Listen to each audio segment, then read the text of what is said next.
No, you just let me know when to unmute Discord. 3, 2, 1. Hello, everyone. Welcome back to our Grim Hollow campaign, Kill Warlord. So as I was saying before, we were actually muted. Who is doing recap and who is taking notes tonight? Who wants to do the recap? Last time, Alex did the recap. I mean, I can recap my own notes. I'll recap tonight. Okay. I'll read the recap. Let me pull it up. Story so far. And anyone wants to take notes? If not, it's fine. I can take notes today.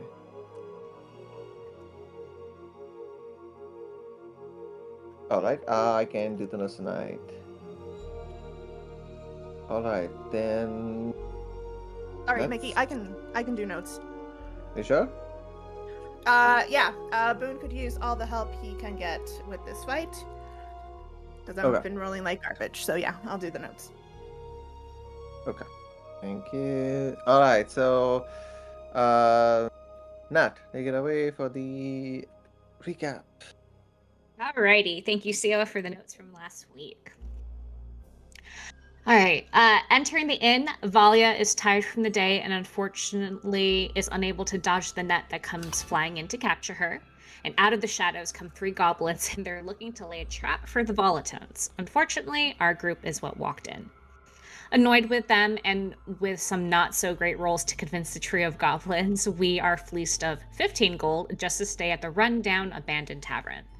Mars is the one that coughs up the money, and then Boone and Cal start blockading the door with tables and glass bottles to alert them if someone is trying to break in. Meanwhile, Mars, Mallory, and Valia look through the whole tavern and office to find a secret tunnel behind the large barrel, the barrel casts in the back. Peeking their heads in, Mallory notices a trap just inside that would trigger upon crossing the rune, but she does manage to hear some voices, so she takes a chance and uses the message cantrip on the off chance she can get to Arcos. Arcos happens to be there and seems suspicious but still happy about Mallory being there and sends them an invite for more food and comfort in this mysterious tunnel. Back with the guys, as they bask in their passive-aggressive quietness, they finish blocking the door, and Boone starts having a therapy session with Bubonic and continues to ignore Cal, and Cal is just happy to be ignored. Mars does go to retrieve them and slightly chides them for their surly behavior.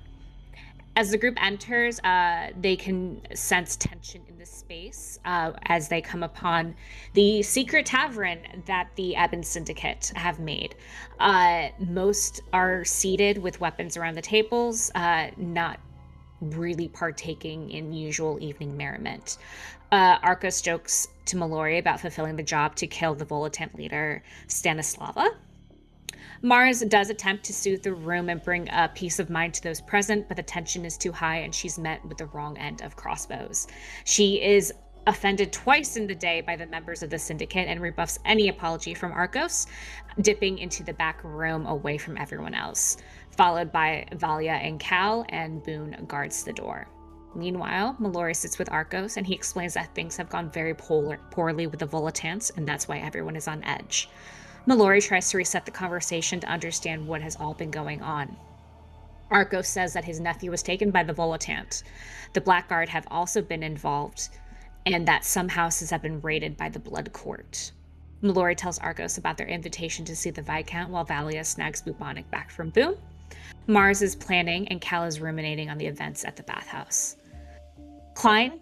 It is revealed that Klein is a frequent visitor of the Viscount and lives in Eastwile in the biggest mansion. At this, a syndicate member comes running in quietly and says that there are intruders in the tavern. After a tense amount of time where the group is silent and the Volatant or whomever broke in upstairs leaves, Mallory pointedly asks Arcos, "Why did you break me and how did you fix me?" In regards to the orders and the sword that she was instructed to find. Arcos says he doesn't exactly know who he's speaking for, just that he's a vessel for the thaumaturge to relay to Mallory. He said her answers may come from the sword, but that he doesn't have these answers. Dissatisfied with this, she leaves the table, and the group decides to retire for the night. Nobody sleeps great except Cal, who remembers all the wonderful moments from his past. In the morning, Arcos feeds them, warns them of more traps, and the group asks him where to find him once they fulfill their bounty. They are to leave a message with Sister Abigail of the Dark Crow is no more. They also find out that Klein Majoric has reached a height that very few non-fanged ever reach. He frequents the Violet Rose, which is where the dinner invite is. Occasionally, he goes to the Marla on full moon nights. He has bodyguards, and lately, Nanad the Carver, who Mars, Valia, and Cal met at the bathhouse, has been spotted going into Klein's mansion every other day. He is the second in command of the Soman army, and he is probably making out with Klein. Further rumors floating are that there's a connection to Klein. There's a connection between Klein and Grisham's tower. It is a centuries-old tower, and no one can really remember when it showed up. The owner was, as far as anyone knows, Thaddeus Grisham. Arcos also warns them not to fall for Stanislava's words when they encounter her. The group packs up and heads out to the Baron's house, and also to get fancy and flashy wardrobes for their upcoming dinner. The Baron's house is boisterous and loud, and they see someone who looks like Vinny, might be his brother.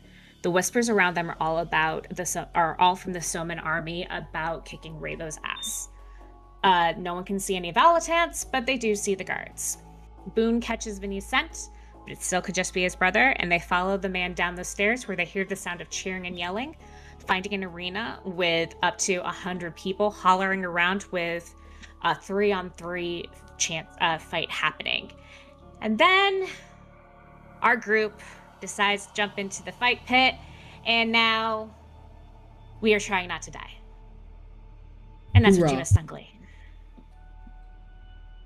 Yay. Yeah. And let's just get into it. Where is Al? And that's where we were, right in the pit, where gouts of fire also come out.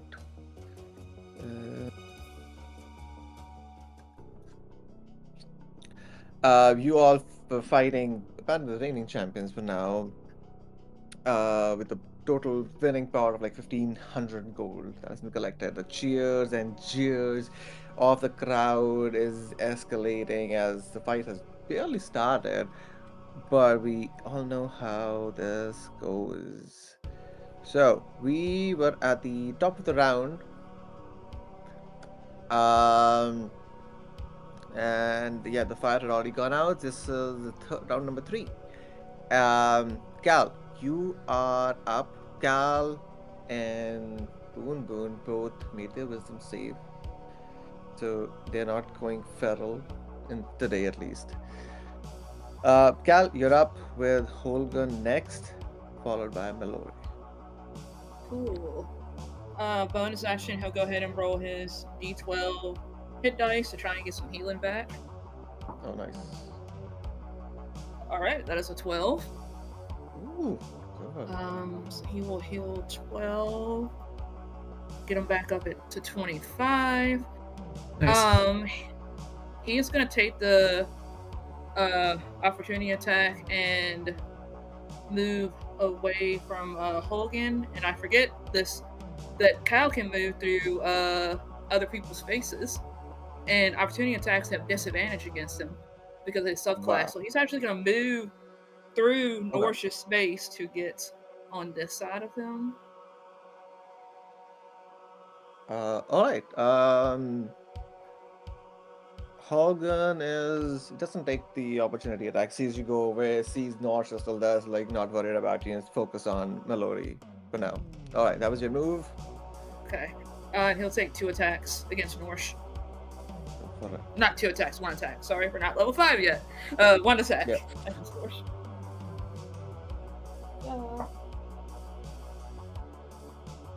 22 to hit.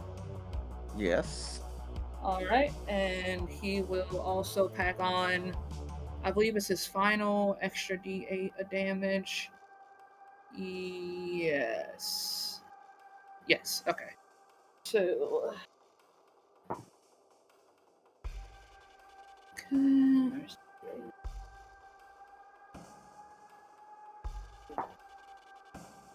Oh, that was good. And then it's the plus 10 plus 7 is 17 plus another 6. 23 points of damage. Holy! Yes. Oh. 10 on the D12 plus 7 plus a 6 on the D8. Okay. And the Norsh takes a large chunk out of his like torso, so you can see it's like blood gushing out of it. It is more than bloodied. That was cool. That was very cool. Cal doesn't like this guy. He hits hard. He's gotta go down. Yeah, he's the biggest of all of them. Like, he is like almost your height a little bit, as even though you're in like bear form. Yeah, he is chunky. Yeah. That is Cal's turn. Amazing. It is Holgun's turn. As that large chunk, as you slash through Norsh, the crowd just goes super wild, and a cheer starts to go round. Everyone's saying, blood, blood, blood, guts, blood. They're just like going mad about this. Holgun, okay. So Holgun has you pinned. Oh, there we go. And that was plus 3. Once again, 13. Okay, so it's gonna take 1 of its attack. Push the sword and try to like just push you back, Mallory, shove you back into the spikes. And Ailey, you have to give me. There are Dex.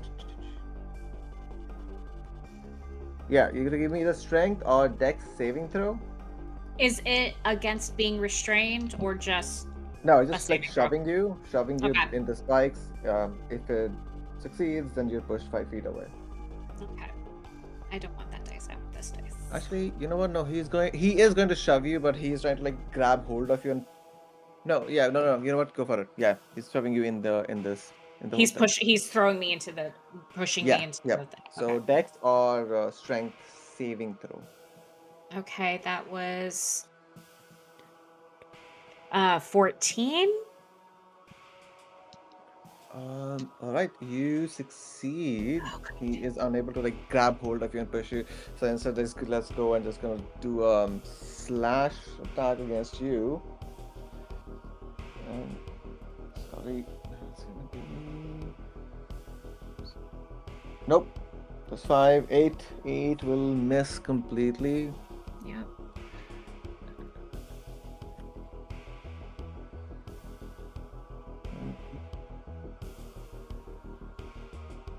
He will run away from you, so you get an opportunity attack. Opportunity? Yeah, I'm gonna go Yeah. ahead and swipe his. Yeah. Oh, yeah, that hits. That's 16 plus 8. Yeah, hits. Okay,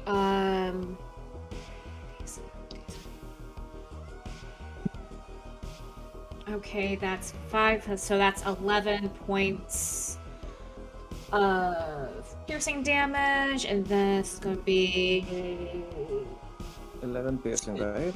and then 2 points of force damage. And 2 points. Yeah. Got it. Awesome. Okay. Yeah, getting away from you just like goes in to round up Gal and just yells at Nosh.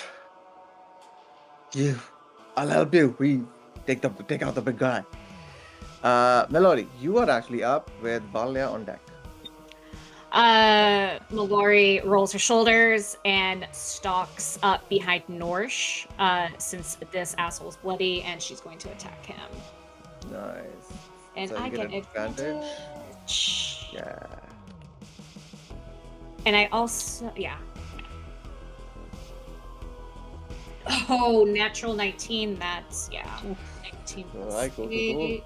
So that's 6, 7, 8 points of piercing.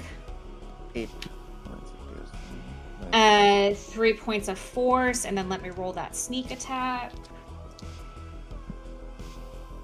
Ooh, 6 points of sneak attack damage for Nice. that hit, and then I get my second hit. 13 plus 8. That will hit. Okay, what is my dagger? That's a D4. That's not a 4. This is a 4. Ooh, 4 plus 4. That's 8 points there, and then my third hit. That dice went away. 11 plus 6. 26, add up the 17. hits. Okay. And that's 2. That's 6 points of dagger damage. How do you want to do this? Hell Let's go. yeah. This is my first time using my god sword, and I slash deep into his spine and then quick cut down with my daggers and push him over with my shoe or with my foot. Nice. And I sigh and look at Holgan and wave. Yeah, Hogan looks shook now as he sees you wave, and he looks at his team. But that was all your turn. You still have some movement if you want to move. I'm going to step over Norsh's corpse. Yeah, you can. Yes, I'll just move him a little bit here. Let's say. Yeah. Because I want to disrespect that. Oh, that is a 10 feet deep Oh, pit. there we where go. you're going. There we go. Yeah. Oh, cool. Then I'll stay there. I don't want to go into the pit. Cool. Valia, you are up with the monster, and then Jed.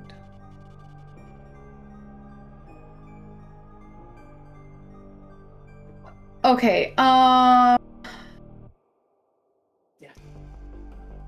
Okay, so what we're gonna go ahead and do, seeing Mallory just up there fucking taking people out, as everybody screams for blood, Valia is going to, she's gonna hold out both of her hands, pointing one finger at the Susurrus and one finger at Jed. And this, like, kind of sickly green, color kind of comes over her hands, and pointing at both of them, we're going to cast a second level Tasha's Hideous Laughter on each of them. Nice. So I need a Wisdom 14 save throw from both. Okay, so wisdom for Jed is just +1. Fails. And then for the Susurrus, still a pretty good wisdom save. Wow, failed. They both. Yes. The total, both of them total was 13. Beautiful. Okay. Yeah, so now they're prone and incapacitated for the duration, laughing uncontrollably. And you'll have to redo that at the end of each turn. Okay, at the end of their turn, right? Yes. Yeah. Sick. And Sick. that is her turn. Is Boone still They grappled? can't take action. Bonus action. Oh god. Yeah. I think yes. I genuinely don't know. Grapple. Yeah, I'll say it's still grapple if you. Oh wait, nope. That's for initiative. You can't take action, but action. Yeah. You're still grappled, but well, can't do anything. So it's pretty useless actually. There was a lot of things. So it goes. All right, Valia. Do you want to move out? Stay there. Yeah, we'll go ahead and we'll back up here. Back to back with Mars. Right. It is system. He is incapacitated. Can't take action. Bonus action or reaction. Alright, so there's a 14 save. That's the end of its turn. Wait. Okay. No, natural 3 fails. Suck it. So it continues to be incapacitated. Jed, that's the +1. Okay. No, natural 5. God, go away. No, fail. Holy. Alright, so both of them can't move, can't take actions, reactions. Alright, March, you're up with Boon on deck. Alrighty. Seeing those handled for right now, Mars is. This is difficult terrain, right? Yeah, that circle thing. Yeah, that's. Ugh, I can't get to freaking Boone. Okay, I'm gonna prep myself. Mars is going to look between Valia and like the green like smoke that's imagined that's now ensnaring these two, and should be like, oh, nice work. And she's gonna just lightly pat her shoulder and run around to the edge of the pit right here. Let me see. 5, 10, 15. Okay, I can get there next. But in this case, seeing those two up there helping, she's gonna say, could you please hurry it up over there? We definitely need some help down here. This thing is chewing on Boone. And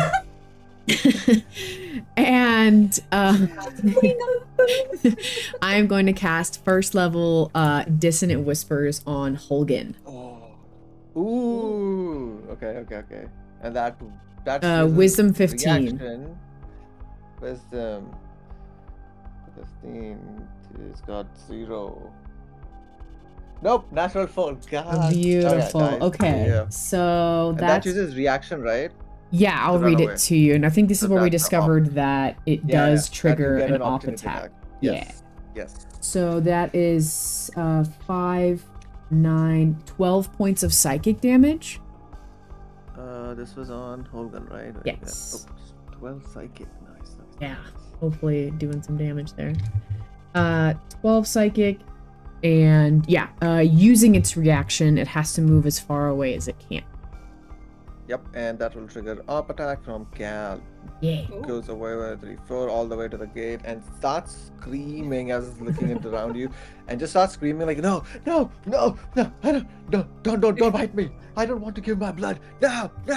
No. And just runs scared as if like, and his eyes are not on you. It's just like looking around, just like as if like through you with genuine fear, and it runs away. Gal, go for the op attack, man. Let's do this. How's a nat 20 for a 27? Let's go!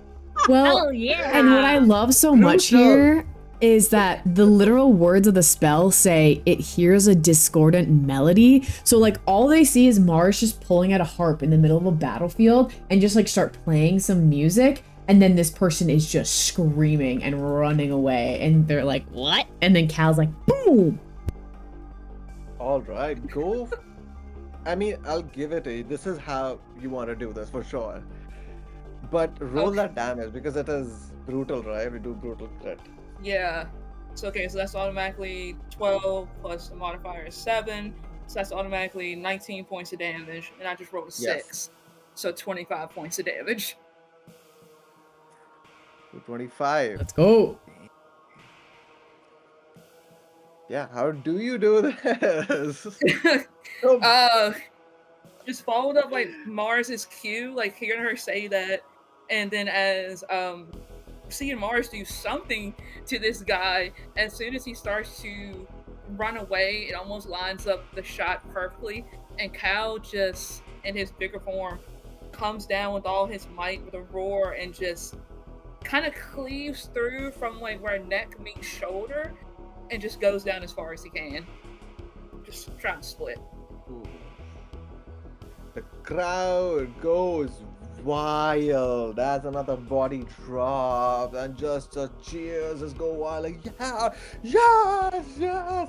It's also more wild because it's like what 9-ish a.m., maybe 10 a.m. at best. People with day And, drinking blood. people, yeah, they're just like going crazy. People start like ale is pouring down now. People are throwing ale, and there are some disgruntled like, oh, what is this?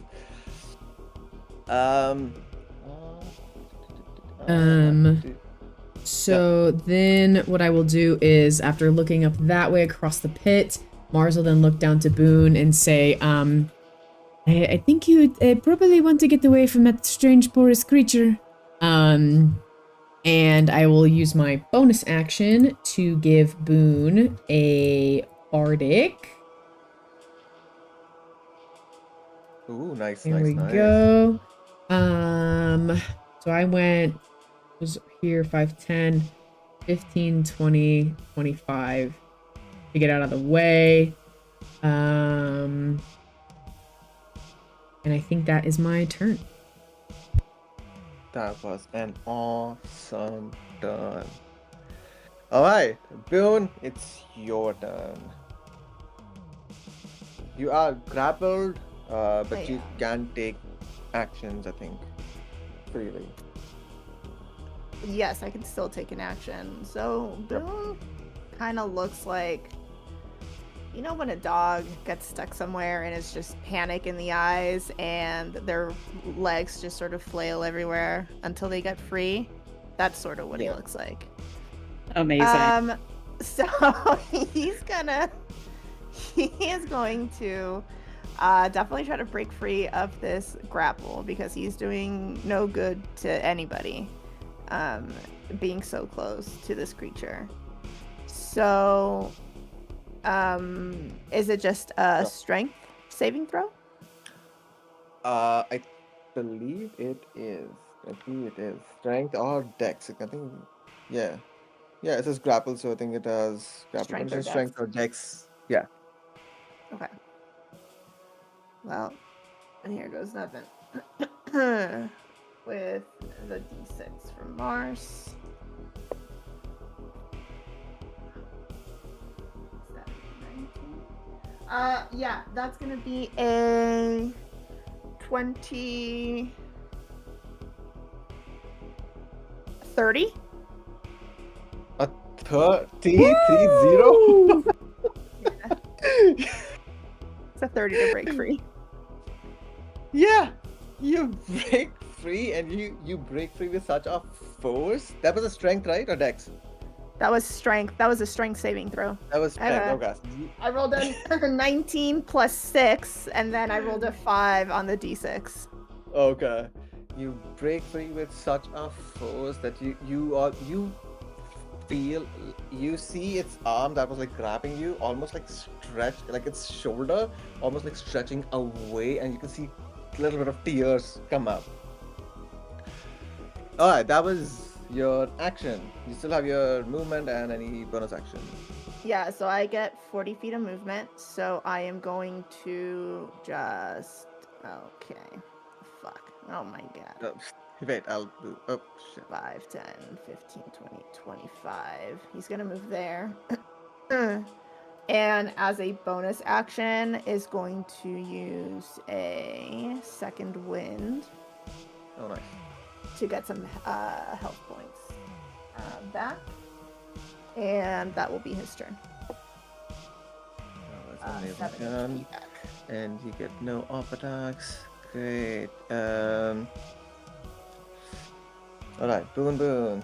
Why don't you, or Galaxy, why don't you both roll a d6 for me? 5. 5. Great. The Jet can't move, can't take action, can't take reactions. But can they save? No, they can save. Jet is here. Okay. If you're incapacitated, can you save?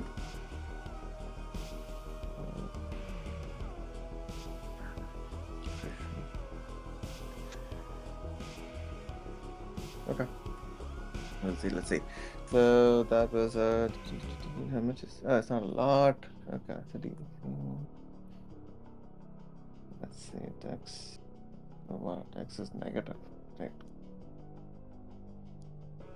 Nope, doesn't save. So full fire damage for Jed. Oh, actually, Boone, you're also there. As the fire comes out. Boone, give me a Dex saving throw.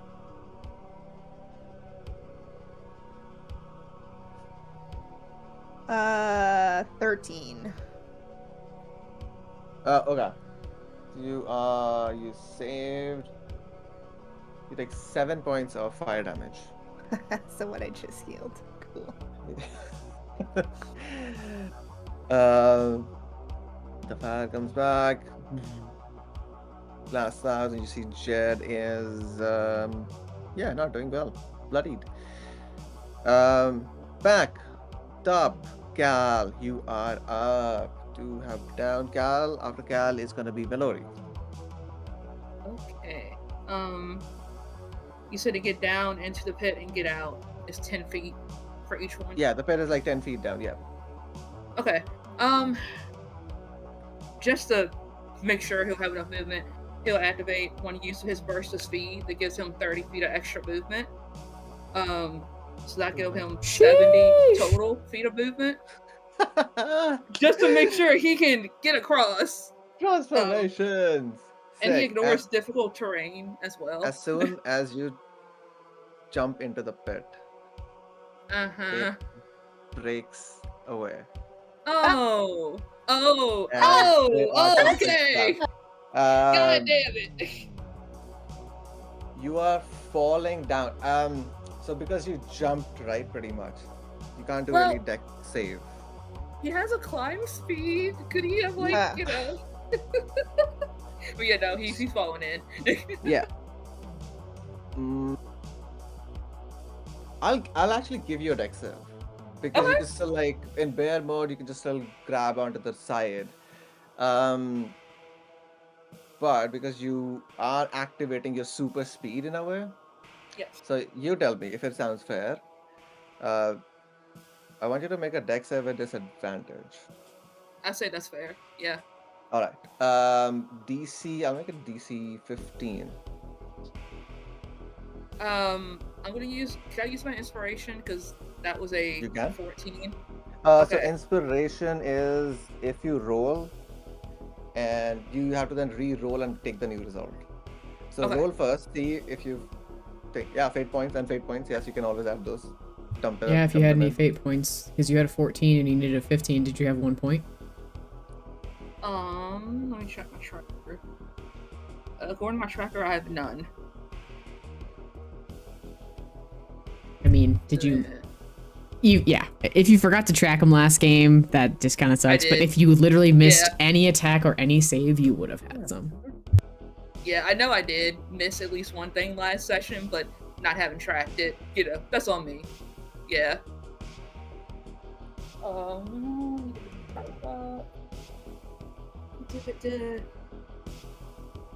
Plus 2. 16. 16. Yes. Okay. You just save yourself as you go down. You hold on to the sides of the pit. just hanging, and you see the drop, which was 10 feet. There was another 10 feet below, so it was 20 feet, and that's where the spikes come up. So you're just like Okay. hanging there. You use your climb movement to come. You can come out of the pit easily. So Cool. I would say at least 20 feet of your movement has gone, just going down, coming back up at least. So you still have 50 feet. Okay. 20, 25, 30, 35, 40. Yes. Okay. Oh, okay, that was close. Okay. He's gonna swing. Is it advantage on the attack? Yep. Since. Okay. Yes. Cool. Get that back. There we go. 22 to hit. 22 to hits. Yes. That is 17 points of damage. Oh, sick.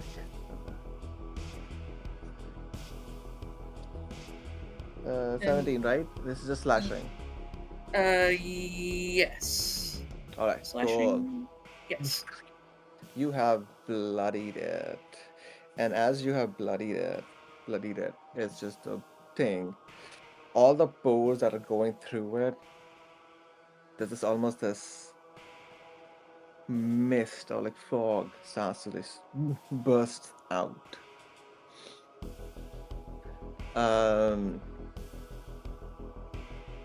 And it's just coming out, starting to come out, and a little bit more and more. I Cool. want you to give me a Constitution saving throw. Sure. Yeah. And Okay, as the fog comes out, it starts like roiling on its own, just as it's sentient in some weird way. All right, what did you roll? 19. 19. 19? You are fine. I mean, you'll take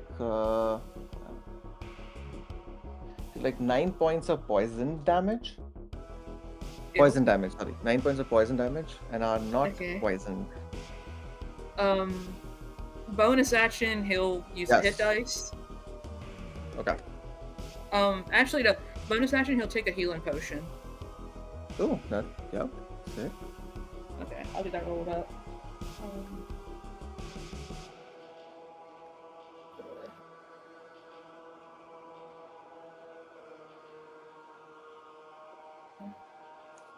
He'll heal back 7. Nice. So he's 7, at that's 23. nice. Yeah. And that's his turn. Okay. That was good. And as the fog is coming out, as this mist is like kind of coming out, is around this sort of creature, it's just taking just literally 5 feet around it as an aura. Mars, you see this, and it reminds you of the dark mist back at home. It is eerily like similar, like just coming out, hanging, like the mist almost moving in its own way, however different from wherever it's coming out, as if it's an extended limb of this creature. He's degenerate. Alright. Yeah. Melody, you are up with Valia on deck. Huzzah. All right. I'm gonna move up to Boone. 5, 10, 15, 20, 25. 30. I think that's about as far as I can get. I think I have there-ish. It's hard. Okay. I am not a fan of whatever is coming out of that thing.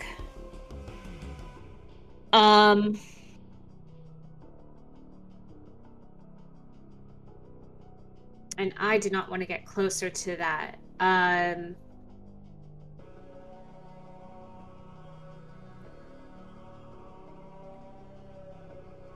going to go ahead and cast Witch Bolt on Ooh, okay, Jed. nice. Where?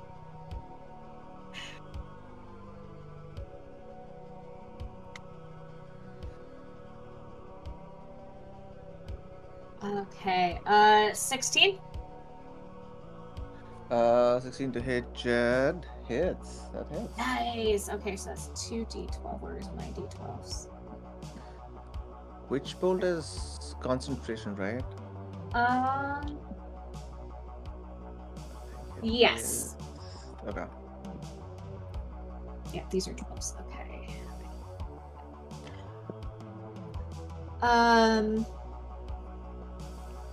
Ooh, okay. 8, 9, 10, 11, 12, 13, 14, 15. That's 15 points of lightning damage.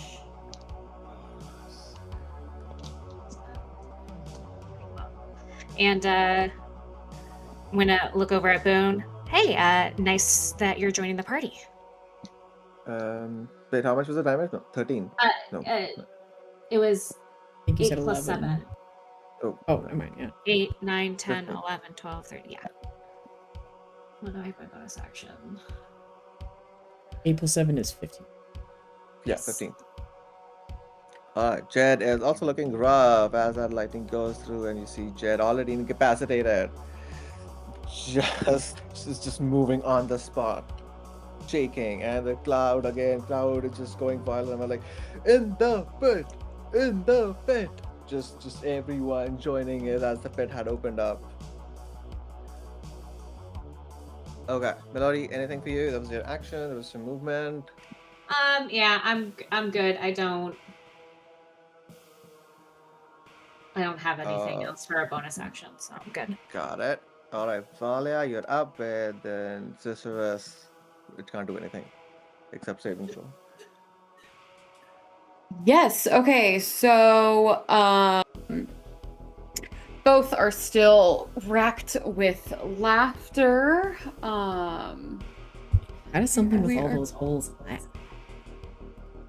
I don't want to think about it. It's laughing out of all of its holes. She No. is going to.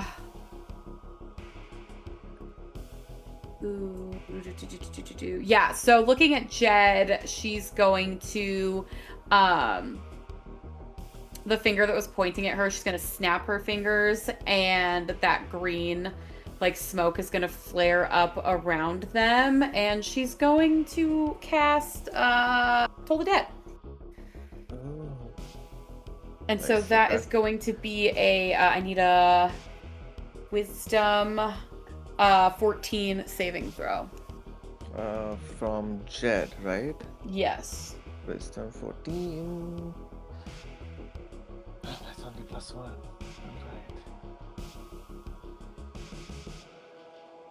No, natural 5. All my dice are betraying me tonight. Amazing. So just the sound of bells starts ringing in the air. And she is going to take, it's 1d12.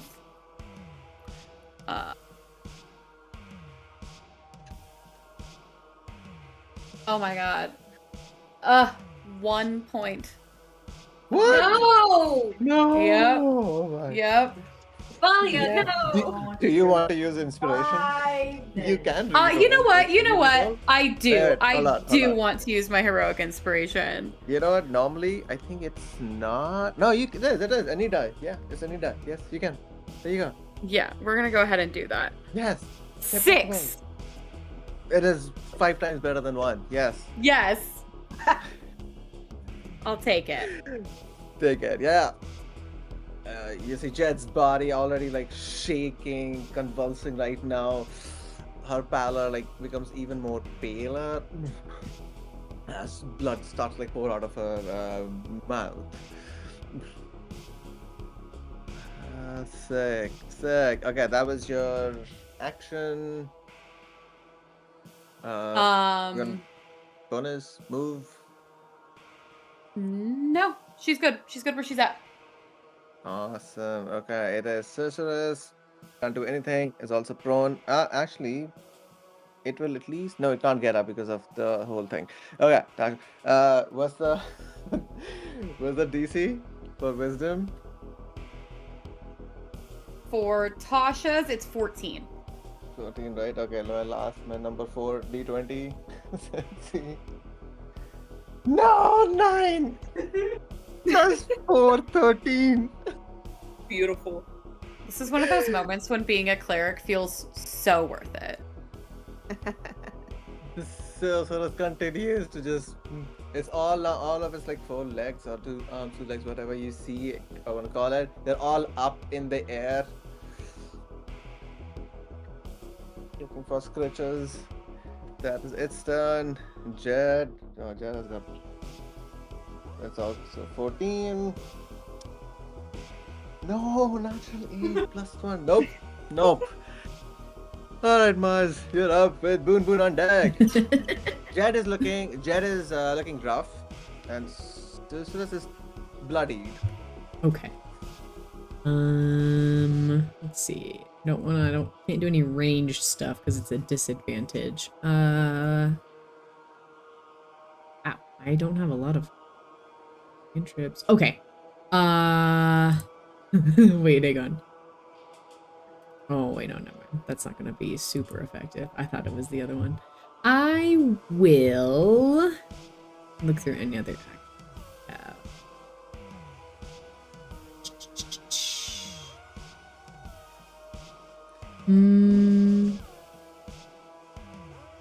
Okay. I'm going to. Well, no, I don't have many cantrips that are saves, and it would be a disadvantage for a ranged hit because they're prone. That's true. So, I will just do this. I don't have much for it. But what does this say at the end of its next turn? And I don't want to save my spell slots. Yeah, why not? We're about to gang up the frick on them. Which one? You said the Sisterus is starting to look pretty bloodied? No, Jed. Sulas is bloody, but Jed is looking very rough. Okay. Closer Well, to single digits. This could be rough potatoes, but I'm gonna use Vicious Mockery on Jed. It's a Wisdom 15 save. I'll just keep with the... On Jed, Wisdom 15 right now. Mhm. It's only plus 1. You know what? Owlbear. Save me, Owlbear. No. No. No. Okay, let's see. Where did it go? No! Thank you, Albert.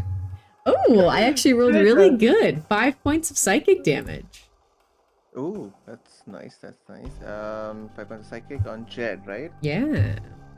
Okay, nice. And not that it matters, but it has disadvantage on its next attack roll before the end of its next turn, but it's gonna be incapacitated. End so. of the next one. Yeah, that's... Well, yeah, that's what I said. It's not gonna do much.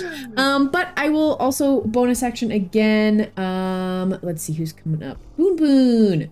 I will give Boon another bardic inspiration, seeing the prismatic light kind of enhancing his muscles as he broke free of the of the previous grapple. Flexing on him. Yeah. He was flexing. So to just help that again, Mars will play her harp again, and it's gonna be bardic inspiration to Boon, and that's my Awesome. turn. Boon, you're up after that round resets. Well, he can't speak in this form as a werewolf. So at Mallory's snide comment, he is just going to growl and will take a shot at Jed. Awesome, alright. He's wait, prone, Jed- so it's disadvantage. Jed is also prone. Yeah. Oh, also prone? Disadvantage? Yeah, because... all right. gosh, this Okay, then we'll run laughing. up. Yeah, we'll run up and take a cute little bite out of them. Here we go. Okay. Alright.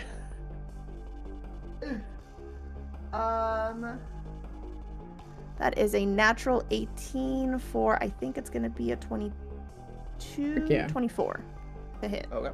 Yeah, it hits. For I can add Bardic to the damage, Stewa? No, I don't have Battle Bard, but Not this one. Okay. let's see, hang on, let me double check. 5 points of Oh, damage. wait. Yes, you can. Immediately after the Can I- creature Yeah. hits a target with an attack, the creature can roll the die and add the number as necrotic damage. Oh. Ooh. So 5 points of slashing from the bite, Okay. with a little bit of necrotic in there. 4 points of necrotic. How do you want to do it, Boone? Yes, Yes. we are ripping the throat out of this creature, Oh. leaving them for dead. Dead. Yeah. All right. The throat is ripped.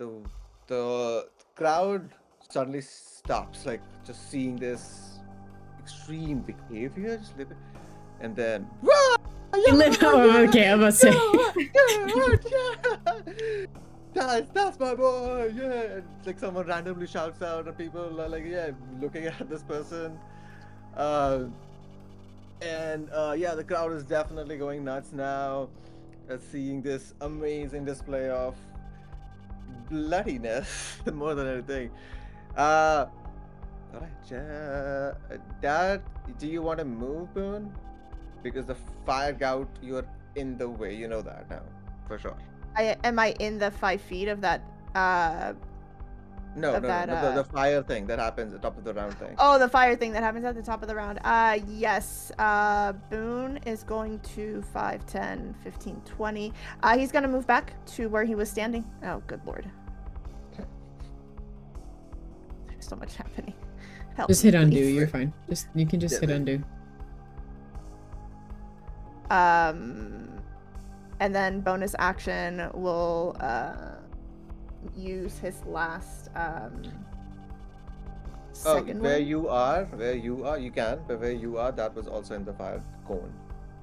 Just move one right if you want to. To the right?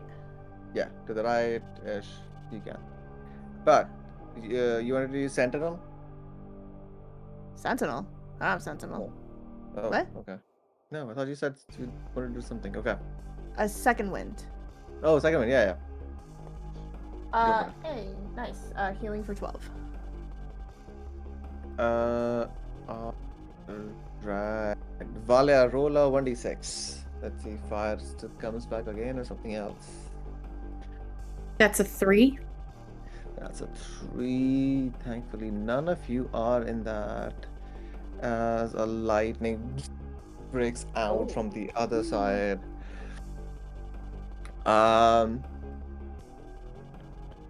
Okay.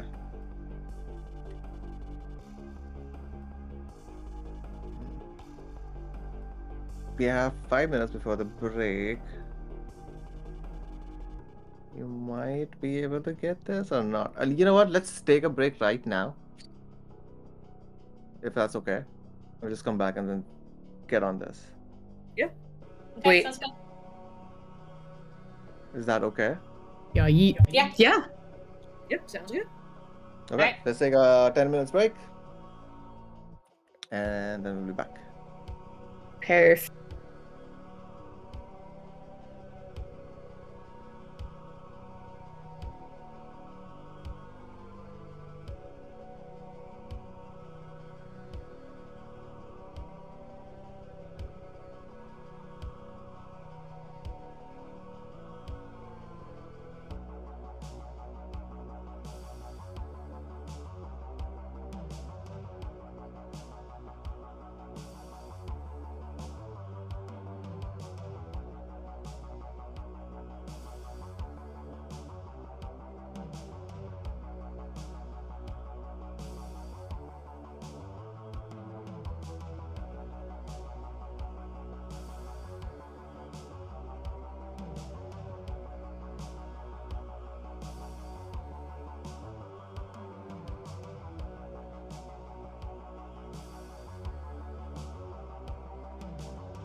Here. Yeah.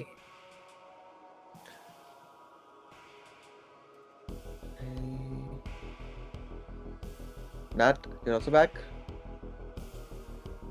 Yes, sir. Awesome. Okay, I think. Oh, we're back, and we are back. Alright, continue. The round 5 starts. Lightning crackles and just shoots out. Thankfully, none of you are there in its wake, which is great. But Cal, you are up and you are in that miasma surrounding it. And as you start your turn, can I get one more Constitution saving throw? Yes. Okay, and that's easy on that. What's 4? 16. All right, you stay, but you take 5 points of poison damage. Okay. Got it. But you're not poisoned. That's also good. All right, go ahead. Yes. Okay, he's gonna swing.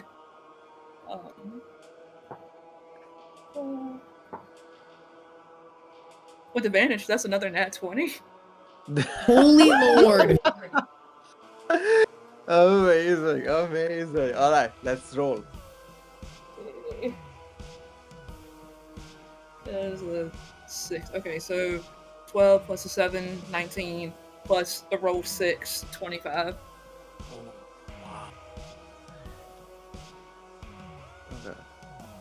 Okay. I mean, it's looking rough now. It was bloodied earlier, but now it's looking rough.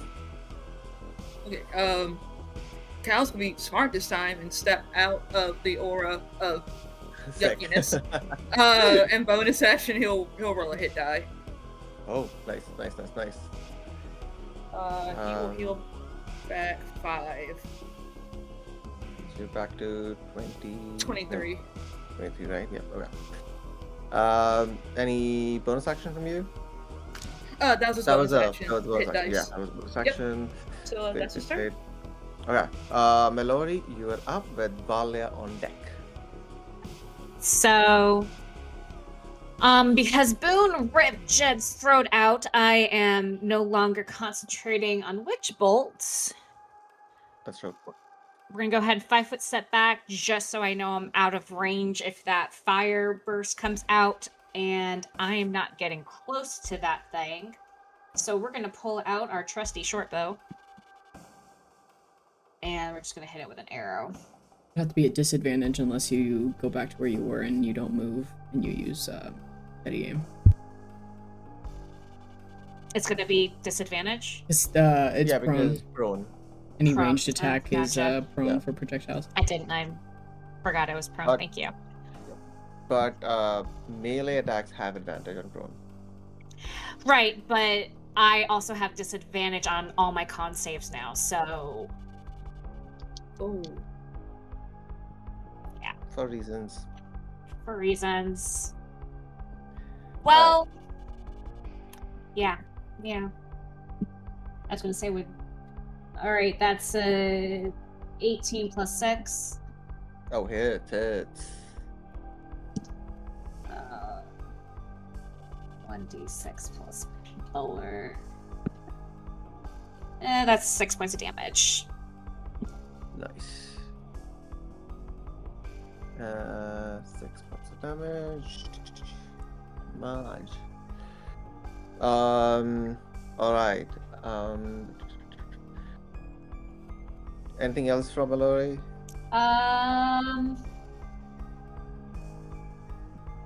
Yeah, I'm going to go ahead and do that 5 foot step movement just back.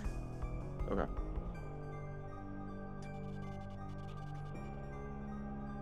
You didn't do the steady aim thing, right? I did. Can't move. So if if you Then use you can't steady. move. can't move. Then you can't move. So Oh, right. It's a Yeah. Okay. double-edged Steady aim, sword. yeah. Yeah. No, it's fine. I'm used to the- I'm used to 5 foot steps being a free thing, so that's fine. Oh, that's interesting. Yeah. Nice. Yeah. Alright, Valia, you're up with Sorceress next. I'll just try to roll and I don't know if I can succeed. Here's my dice. Well, yeah, what do you want to do? All right. We are going to take a few steps back here and looking at the sorceress, the same thing that she did to Jed, she's going to go ahead and do to the sorceress. So that finger that's pointing at it, the green kind of sickly looking smoke, she's going to snap that finger, and this time she is going to cast Holy Word. Ooh. Ooh. The pink die, yeah. Except she's not, because that's a 9 to hit. Okay, disadvantage also, right? Do you Oh, yeah. want to I use mean, inspiration? It'll still be that with disadvantage, I think. I have already used my heroic Okay. inspiration. I'll give you mine. Hold on, I'm thinking. Yes, I will take it. All right. Here you go, Thank baby. you. You are a gem. Okay, let's see.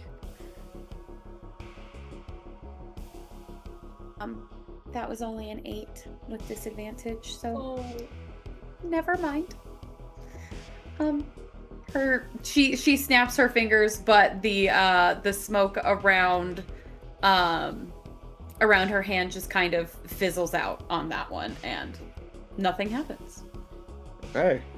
Sick. The beast is still on the ground, struggling to laugh, cry, just making this weird whistling sounds basically. And what, DC 14, right? It is Or a 15? 14.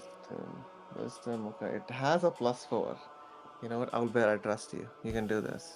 Don't, Owlbear. I've Don't got fuck this +4. up for us. With +4, okay. Go. Oh! The dice I'll give take it. Dice I take could it have- away. Yep, Yep. I could have used natural 20 in better ways, but that was its action. That That was was the end of its actually turn. At the end of it, so it was Yep. still prone. Yeah. It's just not incapacitated anymore, but still prone. And that was its turn. Sick. That is its turn. Good. That was sick. Alright, Dude, Mark, you're up. MVP spell of this entire thing. Holy Yes. frick. Yes. Yeah. Saved our asses for a few rounds for sure. Oh Yes. Oh, yes.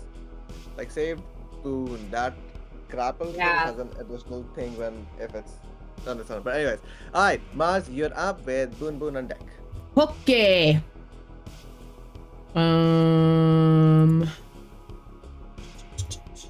Well, this might be helpful now, although we might gang up on it. Well, that's fine. I'll do both. I am going to. Oh my. Sorry, the little things are distracting me. Vicious Mockery on this thing. Wisdom 15 save. No. Ah, 15 save? frick. Okay, so Dog. it's plus That's 4, enough. but okay, let's go. Okay, plus with everything 16. No, this Alright. is plus 420 actually. So same. All right, it saves. Well, I tried. I'm gonna take another. Can I go to this spot here, or is that like too close to the grate? Oh yeah, you can. Okay. Okay, that was my action. So bonus action. Let's see who is about to get something here. You know what? Let's give it to Cal's going next. We need Cal to make some hits. So,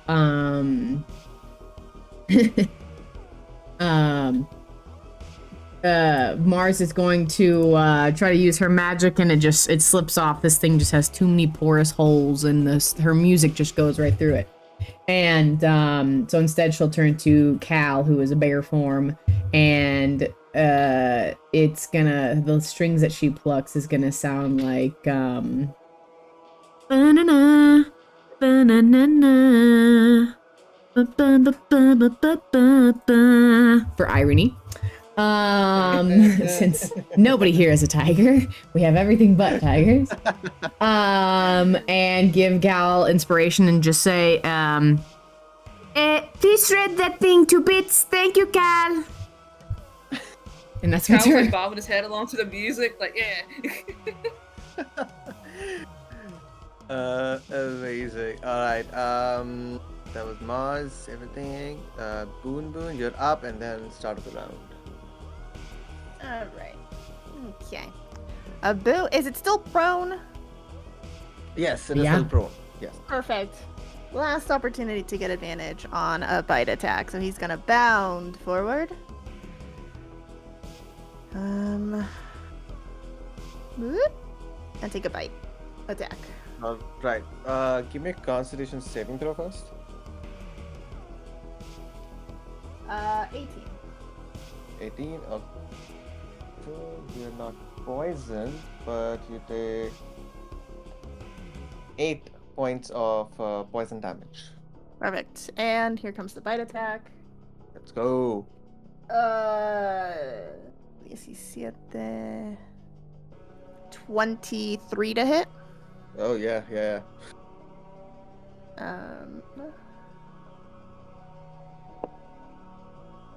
What is this?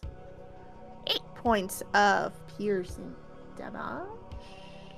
8 piercing. Got it. I'm sorry, 18. slashing. I don't know why bite is slashing, but it is. Okay. Yeah. Okay. Okay. Cool. It goes through. Yes. Perfect. So- And then I don't want to stay here, so I'm gonna risk an attack of opportunity. Hope it doesn't grapple me. So I'm gonna move back. Let's see, I was here 5, 10, 15, 20. I'm gonna move back. Oh, good lord. Oh my god. Wait, 10. Okay. You're in the way of the fire. You might want to go the other direction. The fire I can handle. Getting grappled again, I don't want to do. It will take an attack of opportunity. Why not? Oh yeah, 18 plus numbers hits. Wait a minute. At disadvantage though, because it's prone? Yes. Yeah, it's still prone. Yes. Yes. Nope. 5 plus some numbers does not grapple you. Hey. Suck it, holy man! And he'll I move was back. looking at the capacitator, that's why.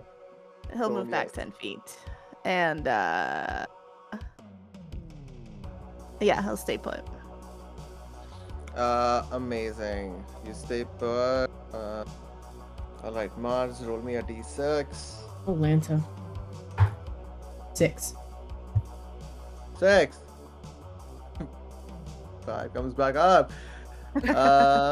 Both of you, Melody and Boon, give me a dex saving throw.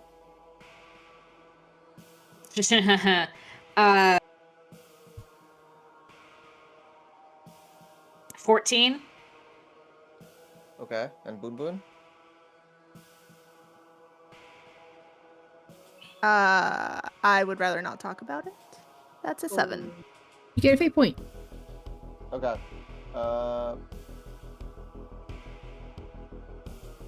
Melody, you take 5 points of fire damage. Boon, you take 10. 10 points of fire damage. I can't believe this is my first damage of this fight. And it's OMG. fire. Yes. Yeah. 10 Mars is points of also not- damage? Yeah, 10 points of fire damage. Got it. Yes. Alright, Gal, you are up. Okay. While the creature is still prone, we're running back in. Still prone, running back in. Give me a con saving throw. Yep. Coming right up. Was for a 21. Yes, you are saved. You'll take half damage. Wow. 9 points of poison damage. Ooh. Yuck. Okay. He is coughing a bit through all of Yep. that and kind of rights himself and attempts to go in for a swing and Yep. still advantage. Yes, because it's prone. Yes, it is. It is rough. It is rough. Okay. Hopefully we can make it a little bit rougher. Yeah. 17 to hit. Hits. Okay. I'm gonna use the D6 of added damage because why not? Okay. Yes. From Mars.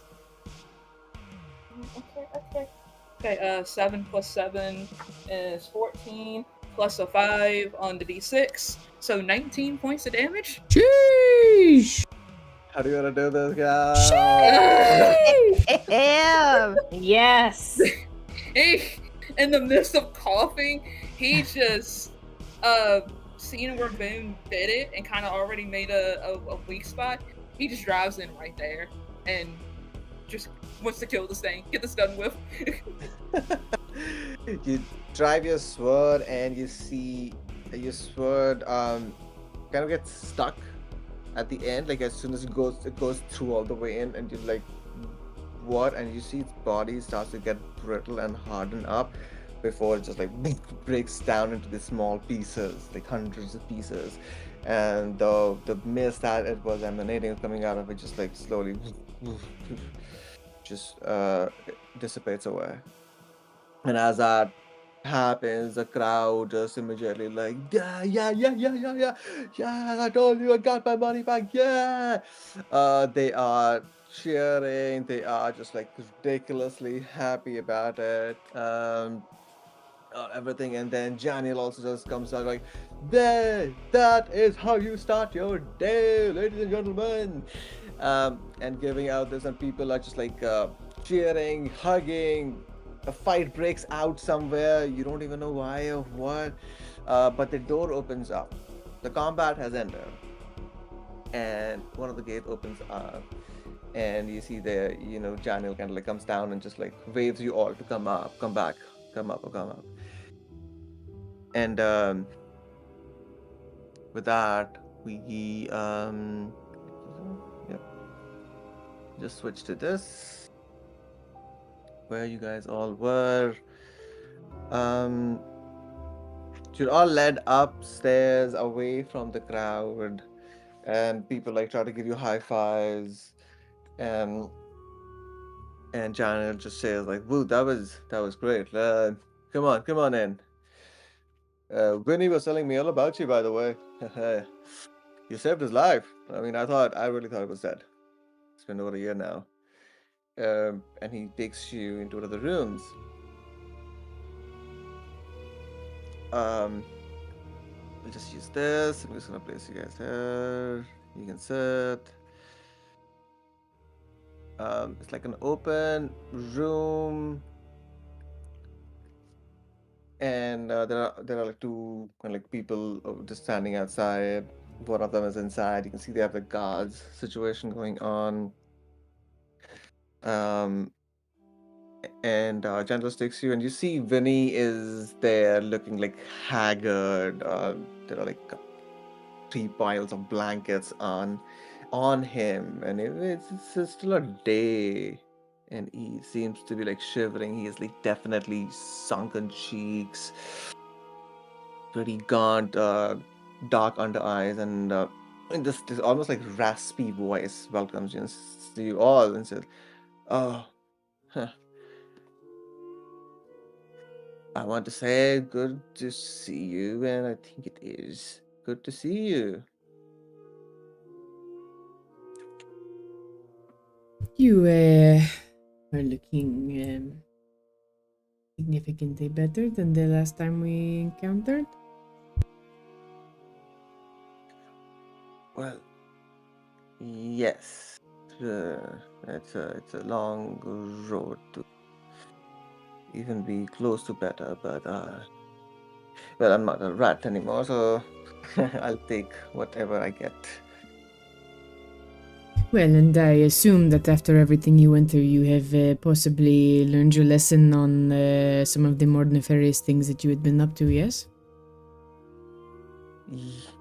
You can you can definitely say that. You can definitely say that.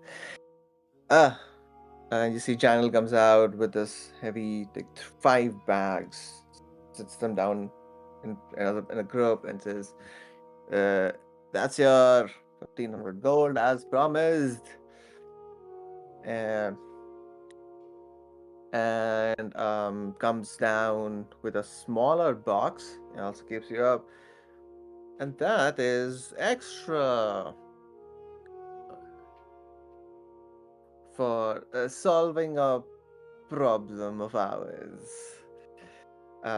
It's small, like small chest, um, and in that, he opens it up and sees, and there are like small, like lot of like gems, worth roughly around like another 1,000 gold pieces. If, I mean, Choir, what problem did we happen to solve for you? When he just tells you that one of the person that you fought was actually of Soman army, and there's a lot of interest in getting him up to be the champion kind of thing. He was close to one of the leaders of the Soman army, the Tribunus, basically, who's the leader actually of the Soman army, right? Varkan Thul, close to him. But you killing him is like, he died in a fight. What can we do? You are out of towners. That's it. It is true. When you engage in activities such as these, you take on the dangers, yes? Yes, exactly. At least, and that helps us also. A lot of these soldiers keep coming and keep, saying all these things, how strong they are. But uh, it, is that all that you came here for? A fight? I mean, glad to have you back. Come here more entertainment. Like we got a lot of money, lot of bets were made. Mars will look to everybody else at the couches and will look back to Vinny with a raised eyebrow and say, if you do recall, the last time we encountered each other, you were leaping through a window after not necessarily fulfilling a part of the bargain that you told us that you would. You were supposed to help us get out, and you fled instead and left us in a burning room. Well, I'll keep it short. I saw an opportunity to save my skin and I took it. And he just shrugs. But now I am here and you are here. I am healing, hopefully. How can I be of help? What can I do to get that death squared away? At this point, more drinks have come up, some food, charcuterie board kind of thing have been also shoved over here and come. So, all right, what do you all want to know from him? So he was the one who told us about the catacombs initially, right? Yeah, that he's been going into catacombs under the cemetery, yeah, mausoleum, yeah. Okay. And sorry, it has been a minute and I don't remember the notes. Did he say that the catacombs connected to Grisham's tower? Yes. So, but just briefly, he didn't say much, right? Yeah. No, he did actually tell you. Yeah, he this spelled much. it all out. Okay. Yeah, pretty much. Boon was right up there, in the throat, in this everywhere. So what he told you was that he used to go to Augustine Trading Post. Hey, say stop! one word, Grigore, and he would be given a sack, a big sack that he would just carry, and a potion, kind of like a perfume kind of thing, one person, so that he can actually go and walk in the cemetery. There were those same flowers, those glowing flowers that you all saw. Kind of follow them, and one of the paths led to this almost fleshy or very soft end point. And how he described was like a heart, roughly a heart-shaped entrance or door. And his whole thing was keep the sack there and just walk away. He did most of the times that, except one time. And after that, he ended up at the 5th floor. The door opened up and he wanted to see what was inside. Maybe get even better loot, better stuff. And he doesn't remember much after that. No, the No, door yoinked took him and to then the tower. yeah, fricked him Oh, up. okay. That's where I was. In the catacomb tunnels, follow the flowers, reach this heart door-ish. And that was towards the tower. Like it was his thing to take the Okay. sack. And he figured out the sack had bodies in it. Gotcha. Okay. Yeesh. Okay. But that right there is one entrance into Grisham's tower. Yes.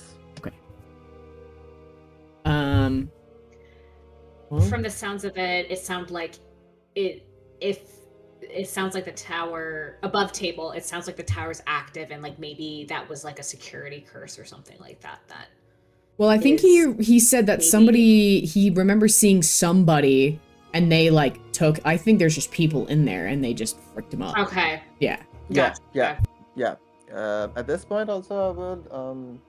He, as you're like talking about it, and he tries to remember, and just tells you that he remembers seeing, like, following in once the door opened up, but then he was grabbed by one person really well, and he gives you this. That person, whatever it was not a person. For him, it was not a person. It reeked of death, and it looked like the Grisham, the wizard.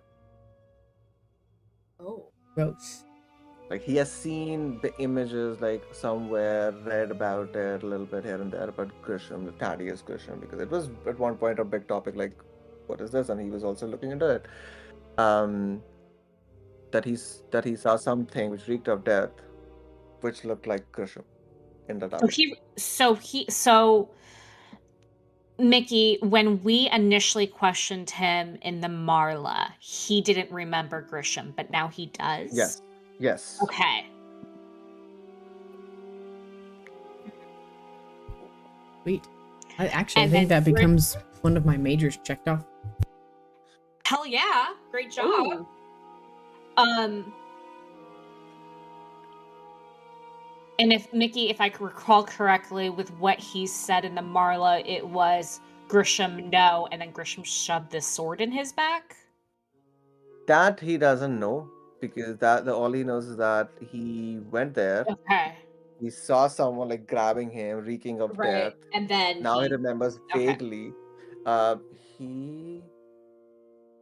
else he remember? I'm just Actually, you know what? I'm just trying to make sure I remember right. Yeah.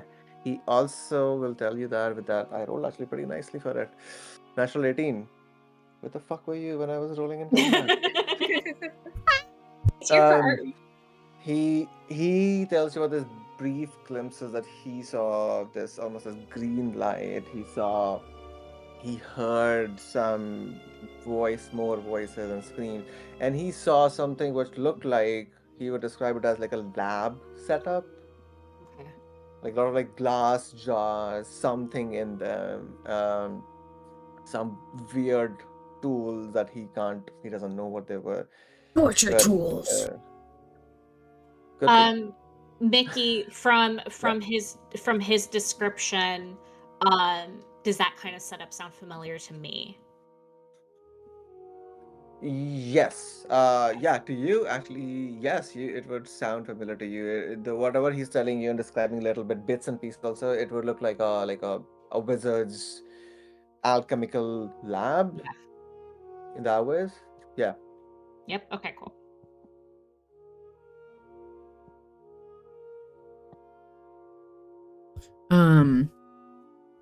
Well, you've caused quite the stir, it seems, and you've probably broken your trust with your previous endeavors. Where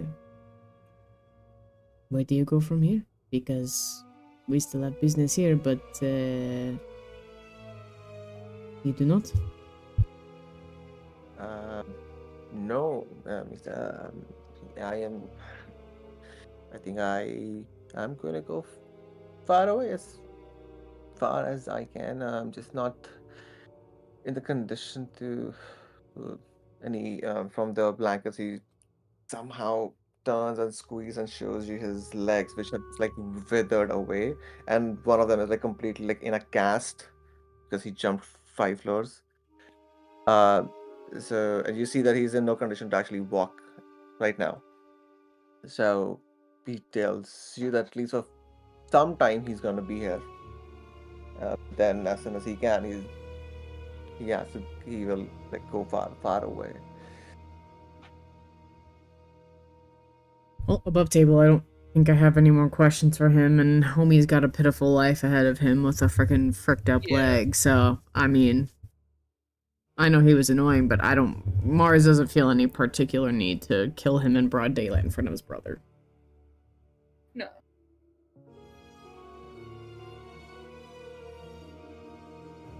So we know how he got down to the catacombs, right? Yeah, okay. I can't think of... But he's going to be here for a while, so if we think of something else... Yep.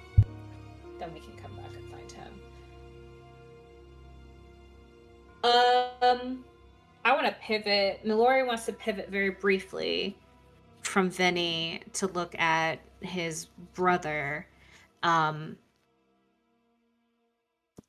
our extra bazillion gold that we got. So those bored soldiers out there, they like to come in and fight a lot, huh? Oh yeah. Janelle is just like stuffing his face, got like this massive turkey leg, and just like eating it with both his hands, and in his plate is just like meat, proteins, only proteins. And he, with his like mouth full, jumps like, yeah, they're just like across the road over there, the whole entire camp. So this is the closest they can get, and they can make as much noise as they want to. So Any yeah, just Mhm. just the cannon fodder, or do the upper echelons get involved? Oh no, we are too small for them, and then he thinks about and like, not the Legatus, but and he's like, what's his name? He sneezes a lot. Oh, the Tribunus, yeah, the Carver, yeah, he does come down here only once so far, but like he's the only one up, that high up who's shown his face. Not the Legatus, never. I mean, Of course. Yeah, but you hear like crazy stories about the camps, about the soldiers' life and that fucking. Like it's one thing to be, blood tax is one thing, but like the stories soldiers they tell, that's weird. Like I'll gladly give up my blood, but not my joy, not my whatever makes me happy, not the happy memories. But that's just messed up. And he continues eating food.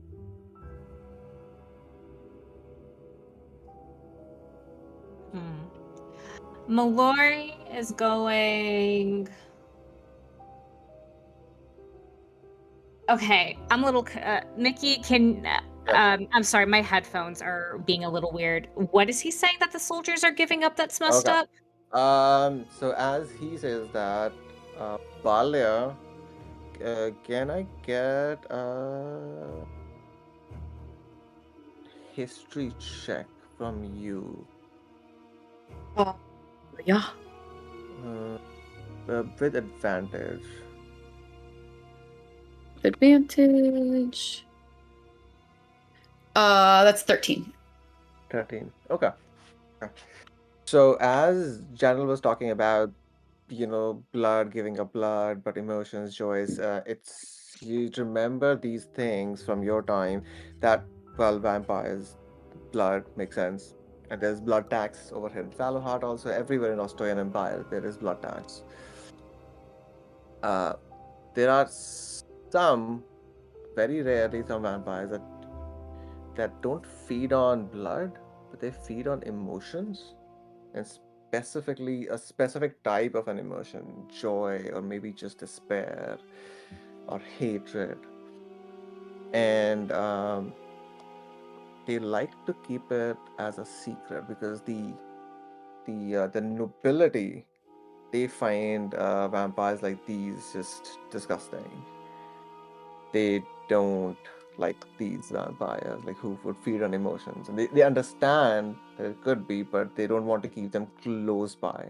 So even in your days also, there was actually, you would remember that someone, Chinas was like got someone killed off because it turned out they also were sucked on like joy from nearby. So apparently the shadow Somebody's Legatus, who is the commander of the army Vakanthul, is that kind, or that's the rumor that the soldiers are saying about, that he has heard and telling you that he's probably an emotional vampire, an emo vampire. This is good Not stuff. unsure. This is such good stuff. My God. I mean, it's true. Above table, Mallory really needs to go to the bakery to send this message to the Rainbow Party. Yeah, I mean, we can speedrun it. Yeah, no, I'm just like, please do not let me forget that we definitely need to do that. Yeah. Then. Yeah. Got you. Yeah. Because this is not all about me or anything like that. No, okay. no. Wow. We're learning things. So I learned something from Mars. Like, it's all good. Yeah. All right. Mallory's gonna pull out. Let's go 15 gold and slide it over to him. Oh, he doesn't take it. He's like, oh no, it's fine. You did a great job. I mean, No, I actually have a favor to ask you. And she smiles at him. Okay.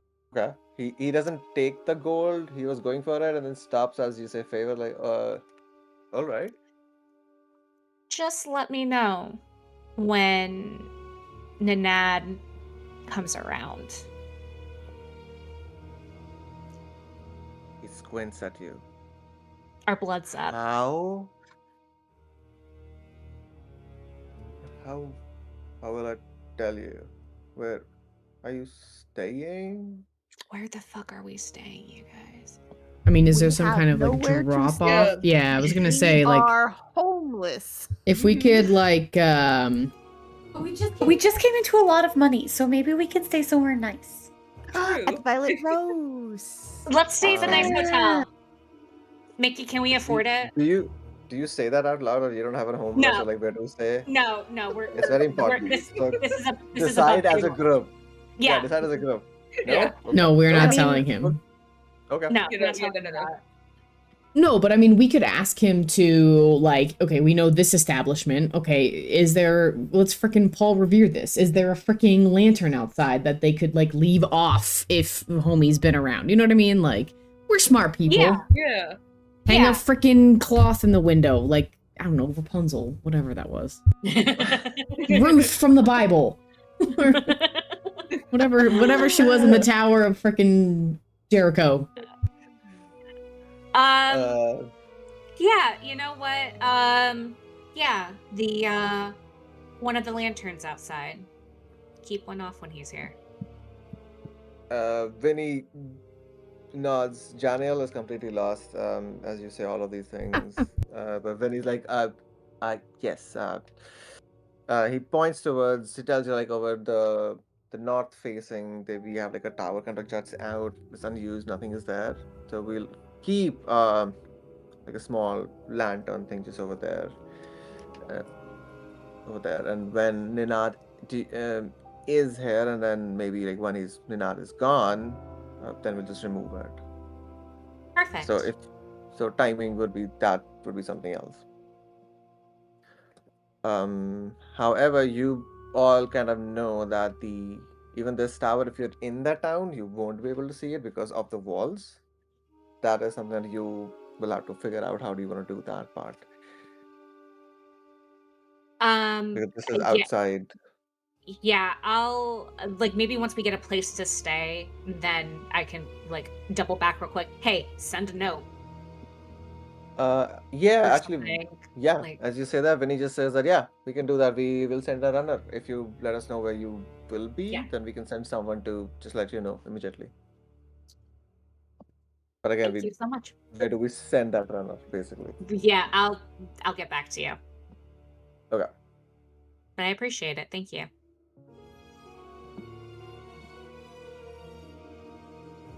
So, and this is just for my thing, this is for the Ninad, right? Not the leader. Yes. Right, because Nanad's the one that comes around, right? That's what he said. Yeah, he's come around once, yes. And the leader, the commander, Tribunus Varkan, Does has that. the secret thing that. Yeah. Okay. Cool beans.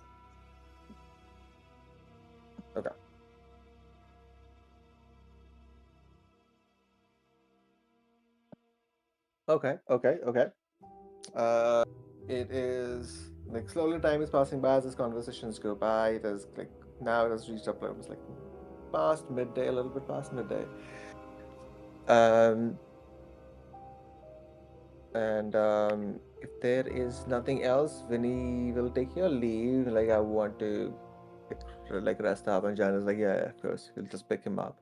So before we wrap up that one, anything else from Vinny or Janiel? I think we're good.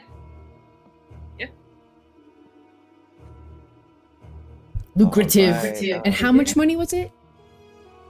1,500 actual gold, and then 1,000 gold in gems, like lots of small gems, diamonds, sapphires, rubies, emeralds, moonstones, onyx, here and there, a small piece of. Just gonna eat this in the collectively, party inventory for a little bit until we decide what to do with it. Yeah.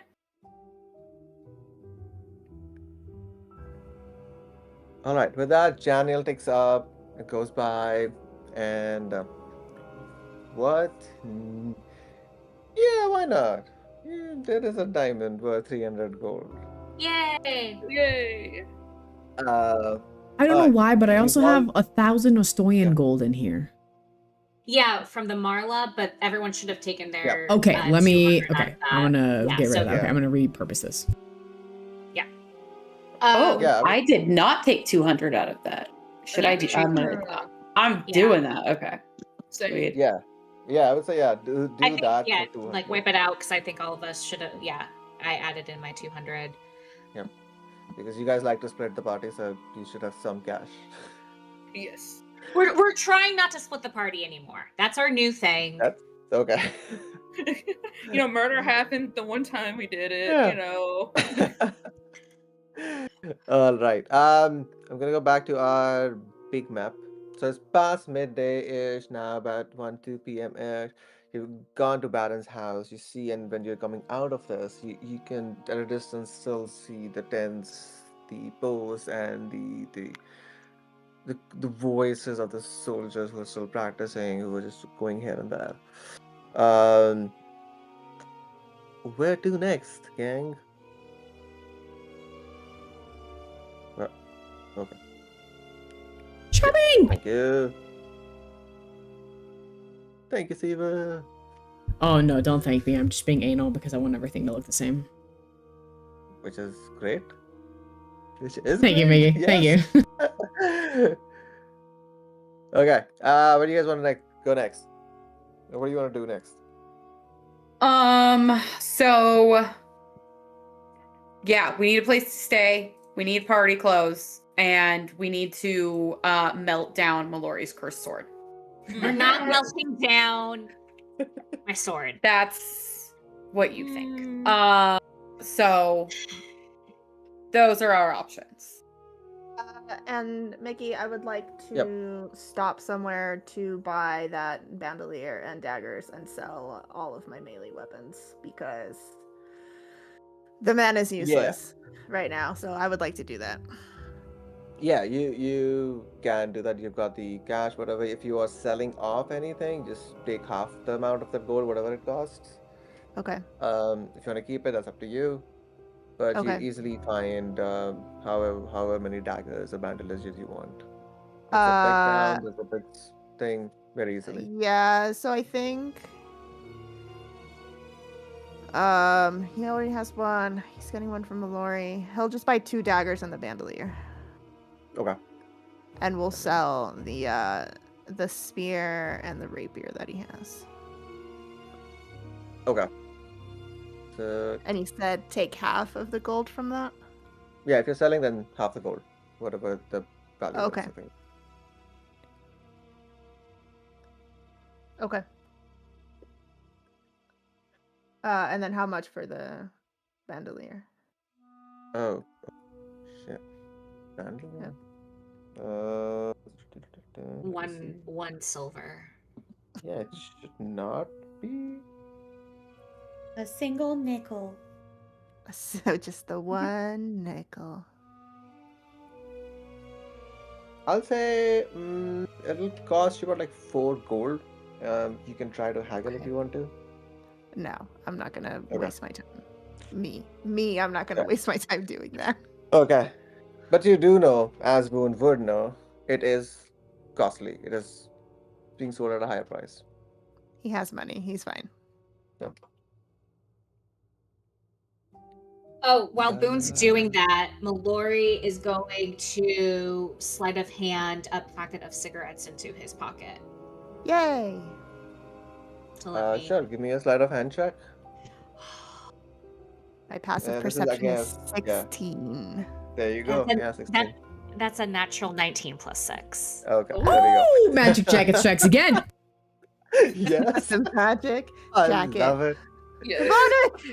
Would you like One to is- share a One cigarette is with Mars. One is Mars' book.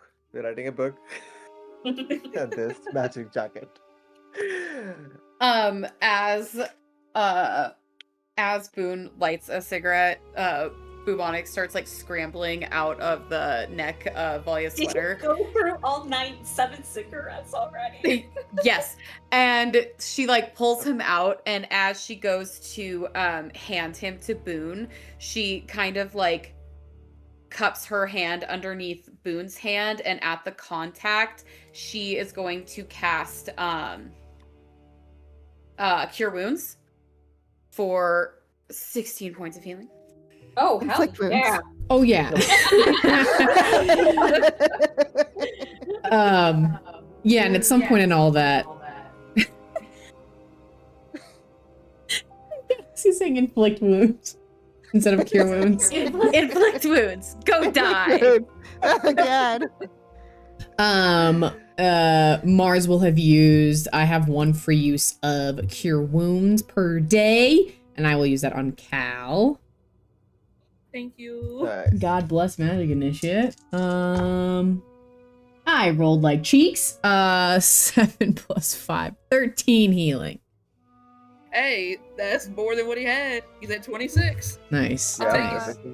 it. Before you guys use those spells, would we have gotten a short rest while we were waiting? Yes. Yeah, I think the lunchtime counts that lunch and Like- talking of that, yeah. While we were talking? Okay. Yeah, while you were talking and having me food, yeah. So yeah. Okay. Yeah, So, thank you. I can use hit dice to heal. Ooh. I rescind my inflict wounds then. Thanks. I was about to say, Cal, how many hit dice do you have left? I had 1 left and I rolled a 12 on it. Nice. Nice.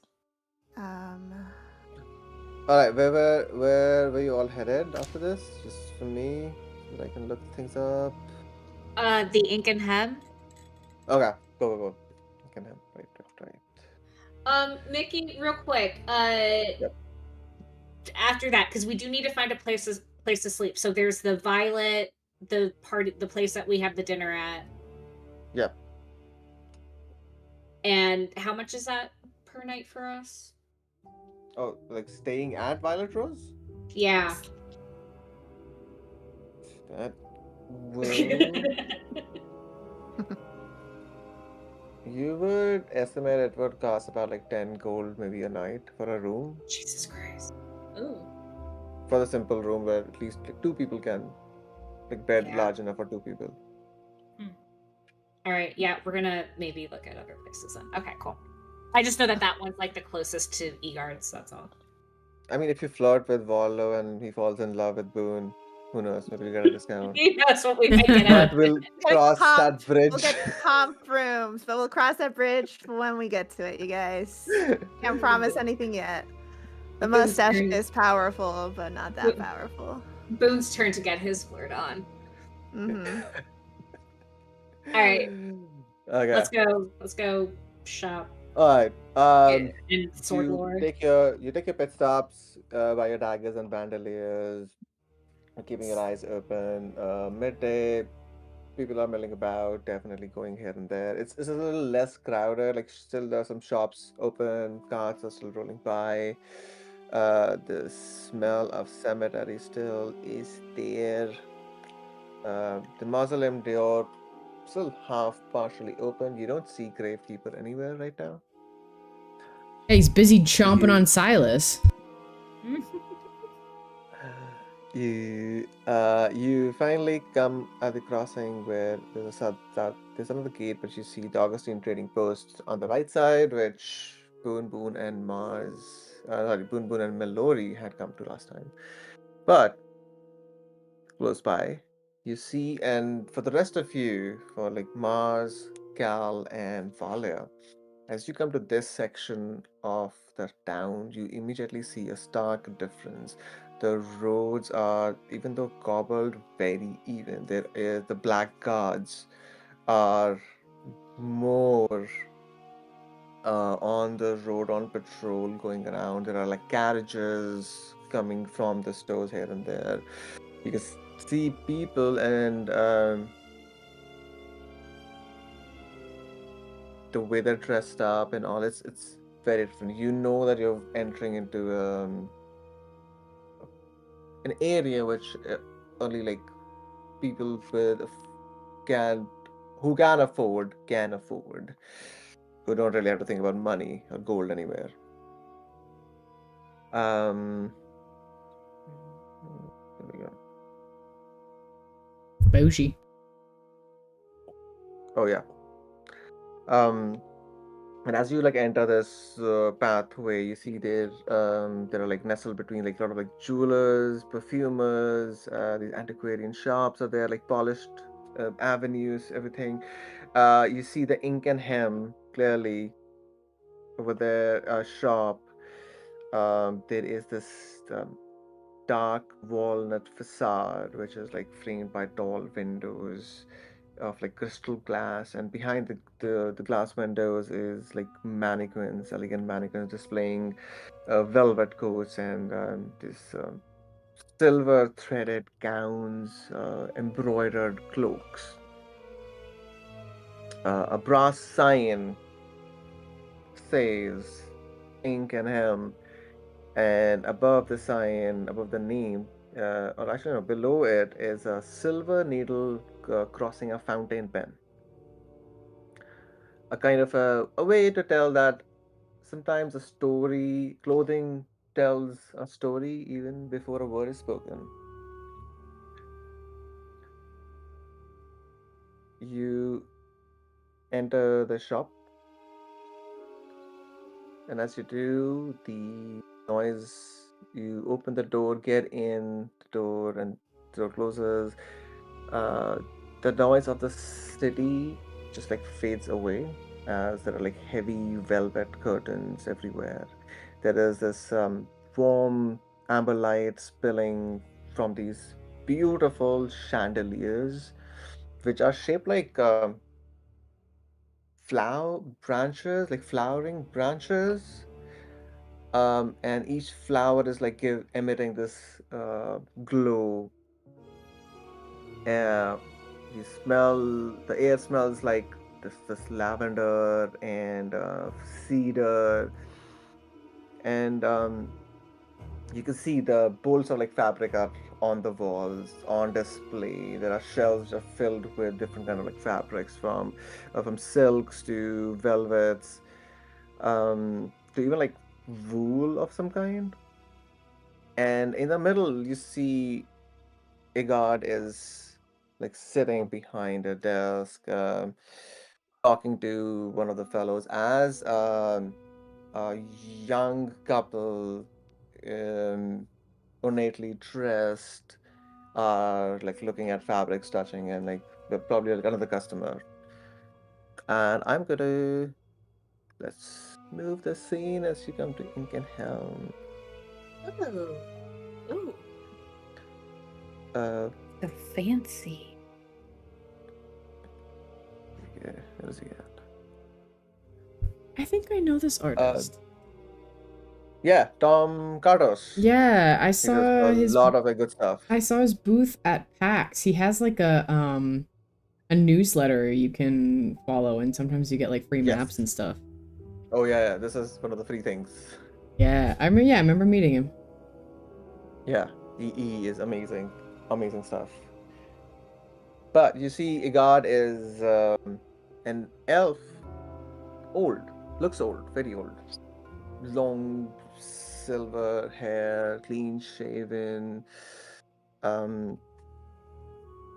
has this spectacles, like half moon spectacles, sitting on the nose, in the low end of his nose. He is speaking to the customers, like the young couple in the store. He sees you, gives you a smile and a nod, and looks back at one of the other employees. And you see they are where is Inkenhelm? Hold on. Yeah.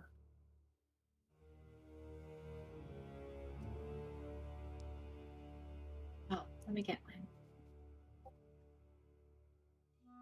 And as you do, you see the other customer who is an human, an older woman, probably like late 50s ish.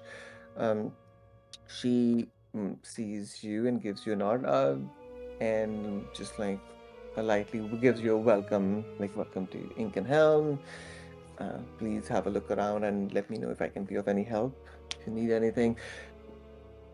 She just gives you this warm smile, and she says that I'll get some water for you, or like hot tea if that is what you prefer. And she turns around. Yeah. Hold on, before she turns, Mallory leans in, says, "Thank you. Please let Mr. Egard know that we are friends of Hothia's." She says, there's a look of slight astonishment on her face.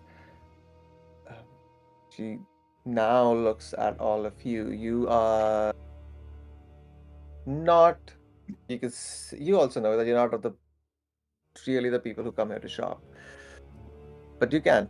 You're dressed up in a different way, and she just gives you one quick look at you, and she gives you a smile and says, I will let Miss Igard know." She coughs a little bit, and then her eyes stop and glance 3 times at Valia as she blinks.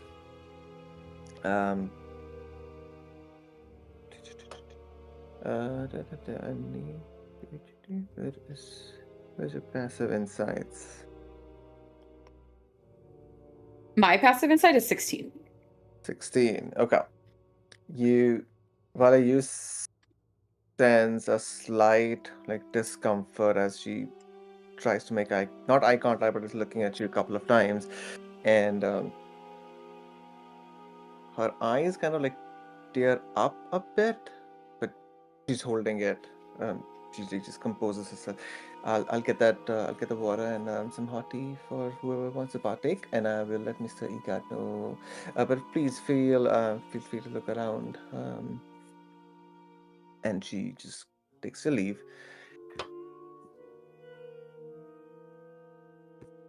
All right. So you all know your stuff. That is amazing. What do you all want to do? You look around, or do you want Yes. to do anything else also so far? I mean, Valia would like to know why her presence is making people cry.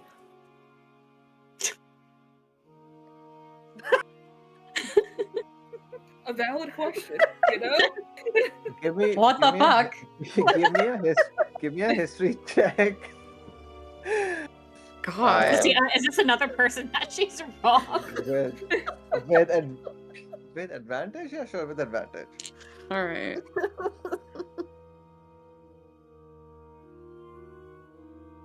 It's a 12. It's a 12. Okay. For now, you have No this idea. nagging. Yeah, you have this nagging thing that you looks familiar-ish. She's an old human woman. Doesn't really ring a bell right now. As you're also a little bit distracted by the clothes, the material that is there. This silk that just hangs. There's a noble suit made of this blue, midnight blue with silver embroidery. There's a floor-length tailored coat with silk lining. It is just like, and it reminds you of the days that you had when you were a member of the court. And this was just like normal daily wear for you. And here you are, having to like scrounge up in different ways to get enough gold to buy something.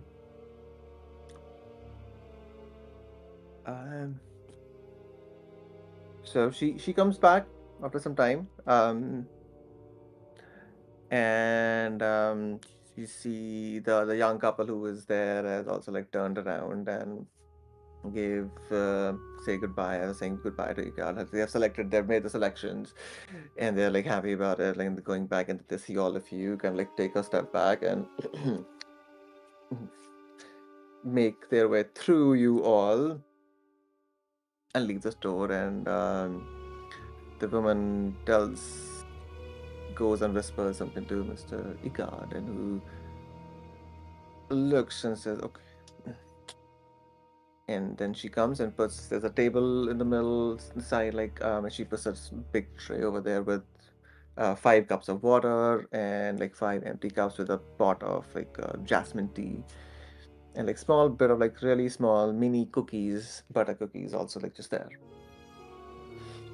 And she steps back and she just keeps her eyes down.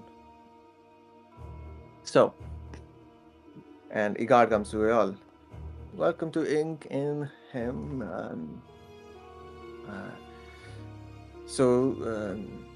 You knew Hautia. How is how did please I apologize, but how did you know her? What? Understanding that Hathia's family was being smuggled out, Mallory kind of glances around the room. We met them traveling recently. My understanding is they made it to their destination safely. Her and her family.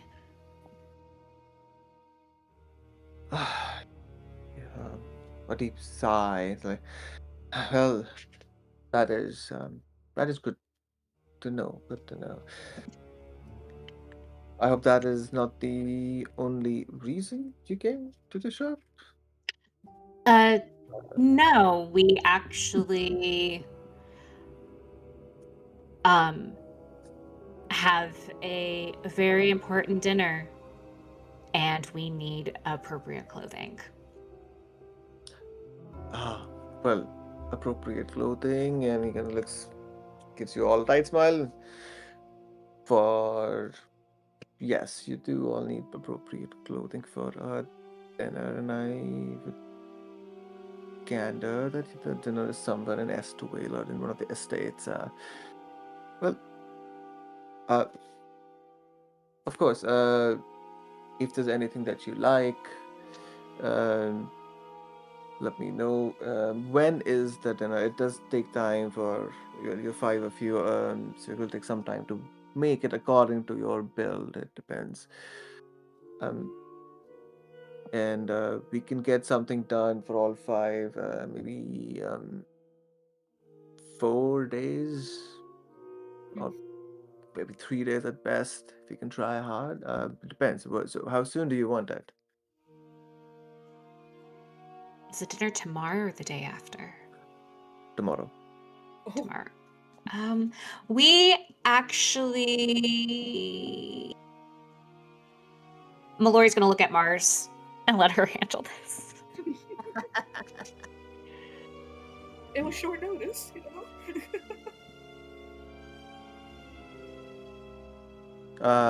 Igard just turns around and just faces you, Melody, and is like, "Oh, okay." Like, so Hold on one second. I So guess it is step away. sooner than 3 days. Yeah, Mallory's gonna look at Mars because Mallory's charisma's good, but it's not as good as Mars. Oh, so I had to step away. Oh, okay. Okay, so I can't direct. I'll go with it. Mallory looks a bit abashed and says, "Unfortunately, the Viscount was impatient to have us dine with him, so we need these by tomorrow." uh, well, it is with the Viscount. Is it at the castle or perhaps some other location?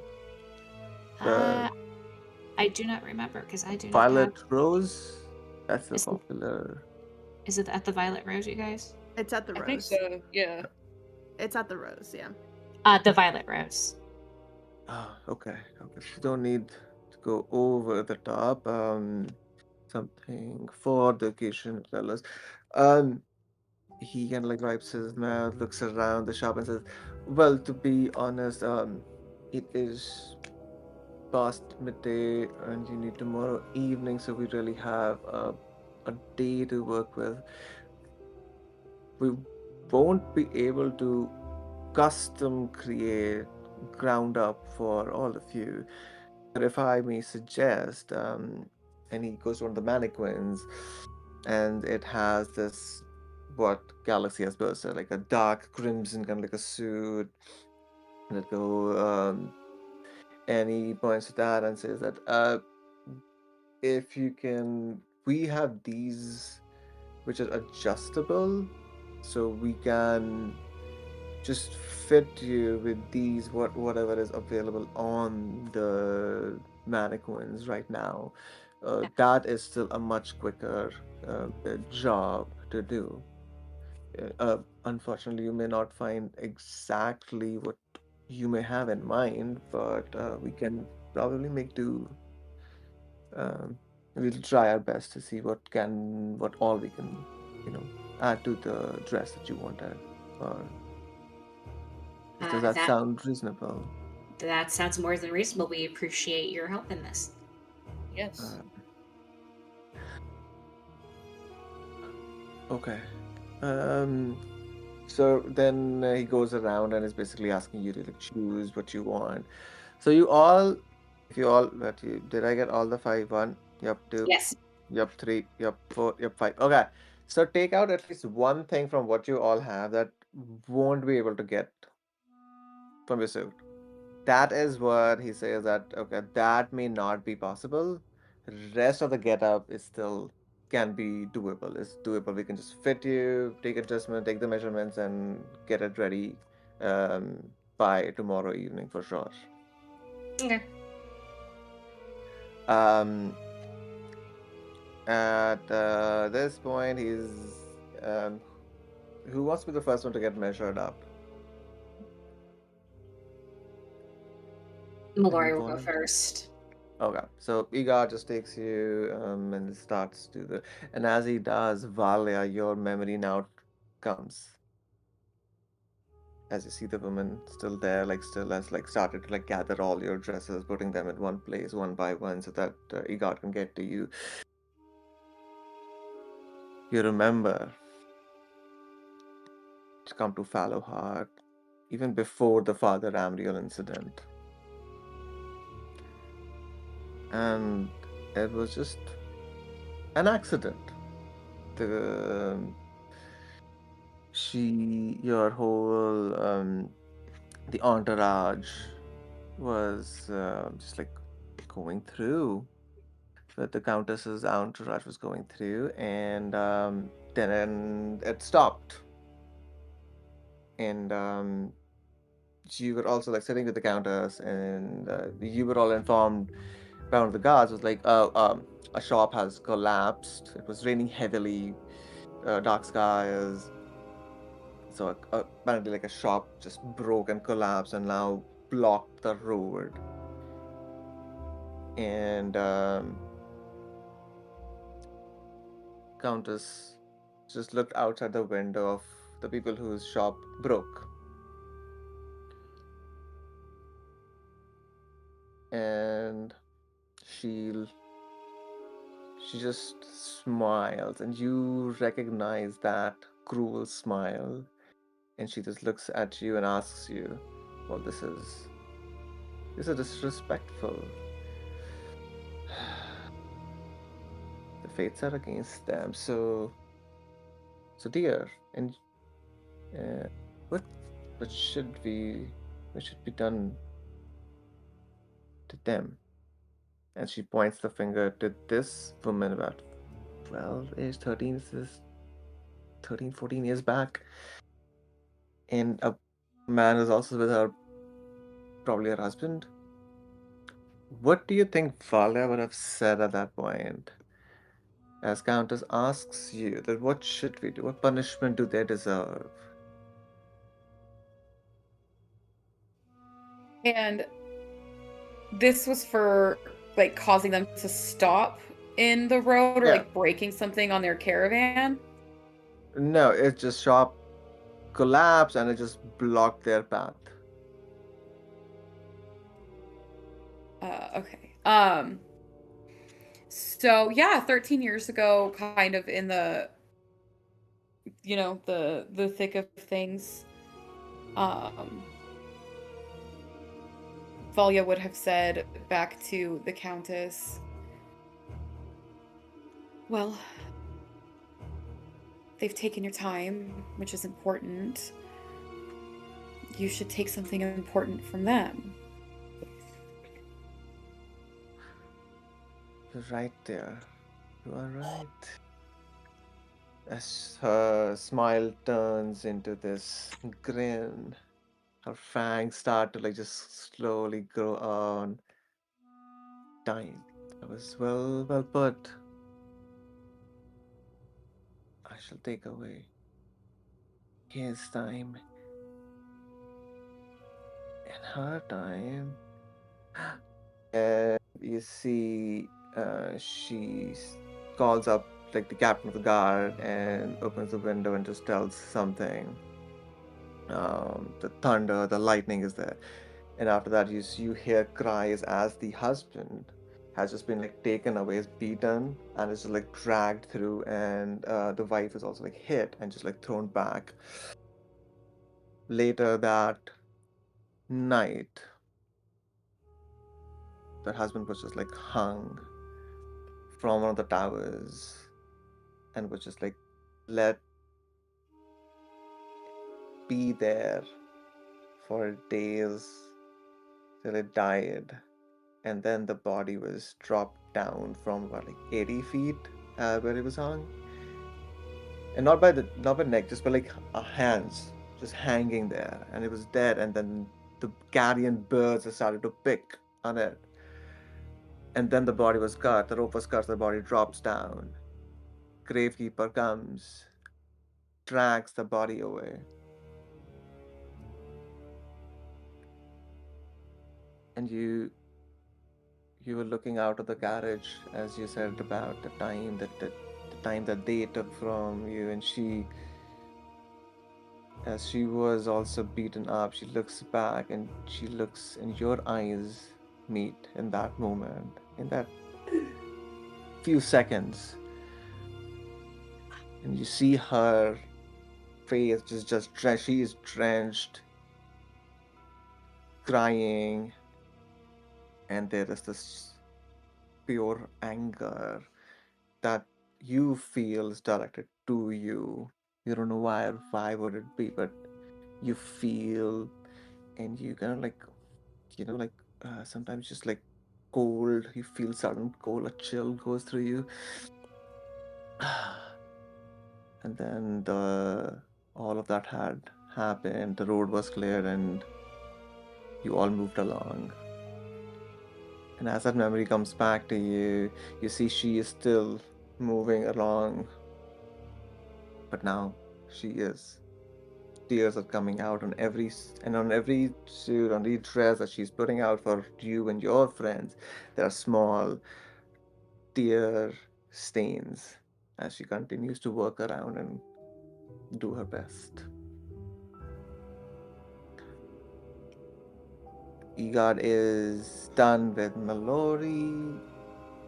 He calls up Gal, goes around with a couple of more fabrics for what you like. Cal will kind of describe their, or point to one of the suits or whatever, and mention that the fur bit, he understands would be too much work. The fur around the collar, so that would be the one thing he'll take off.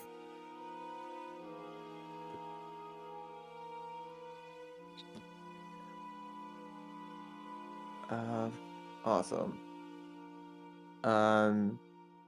As it moves along, Egad is very kindly just measuring everyone, taking notes. Moves on to Boon Boon. Gets your, also just makes everything as you tell, like what needs to be adjusted, the cuffs. Comes to you, Valia, and as you approach, Egad just says, so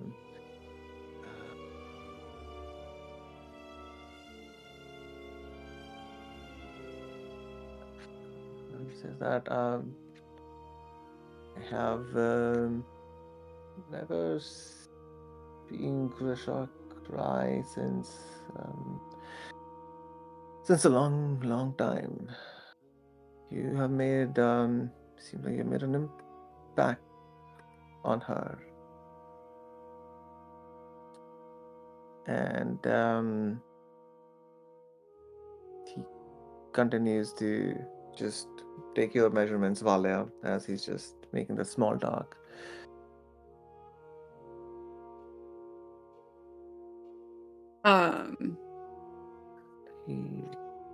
Yep. Yeah, to him, she has nothing to say. And finally, Mars. Hello, I'm back. All right, you're back? Okay. So finally, Mars, you come and you see in this whole interaction, he sees you and gives you a smile. And he's like, are you from Shalo? I'm assuming Mars would have spoken or said a few things so in the shop for so long. I mean, she probably would have been speaking to like her party and stuff initially, yeah. Exactly. Your estimations are correct, yes? Oh, You know oh the my, land? Was from. Haven't been home in a couple of centuries now. If Uh, it is rare that I have met anyone from my home, if I may impose, why you had to leave? and he's just like taking your measurements. Says that, well, I left and thinking of making myself a hero, of finding some way to stop the. And he looks at you, gives the side look, and softly says, "Dark mist." Oh, he wouldn't even have to say anything. As soon as he said stop the and pause, she would Okay. just nod and Awesome. let him just skip over it, yeah. Yeah. Then he doesn't say, and then Mhm. gives you this like a defeated sigh, like yeah. Have been wandering Astoria for more than 200 years. Saw the very dark fall, saw the very sky turn dark, and what came after? What we have now. That is a long time. She definitely feels sorrow in her heart for that.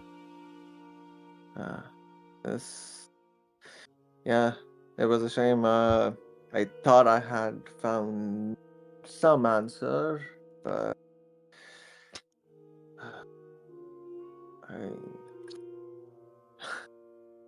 and he just like takes taking note and just points with his head in a direction. It's like there's a tower here, Grisham's tower. Oh yes. I was looking for the same wizard, but not here in the Empire, the Burek Empire, and then the whole wizard city vanished along with our dear Thaddeus Grisham, and what do you know? I did not know any better, so I wandered, came back to Astoria, thinking maybe this land has some answers, and eventually heard at this tower. And, well, found, but there's only so long someone can walk or journey. Their whole notion of hero was long gone before I came to Fallowheart. I mean, that is a long time to be looking, but it's odd that you were looking for Grisham, and here it is, yes? It was, yes. I mean, it was surprising to the folks who were living here. By the time I came, they were like, oh, this tower was not there, and then it was there. I was like, yes, wizards. Wizards, yes. What brings you so far? Are you also trying to be a hero? Mars will take just a breath, but she'll keep direct eye contact with him when she says this, and she puts on, like, you know, especially someone from Chernault and, you know, some of the boisterousness of the kingdoms, even in 200 years, she knows that probably hasn't changed. She'll put on a really big kind of fake smile, and just say, and this is all quiet. I mean, I'm sure some of them could hear, but if she's facing him and no one saw her face, but she'd put on like an exaggerated, like perky look and say, we are here, writing a book. And she'll just lift one eyebrow and leave it at that.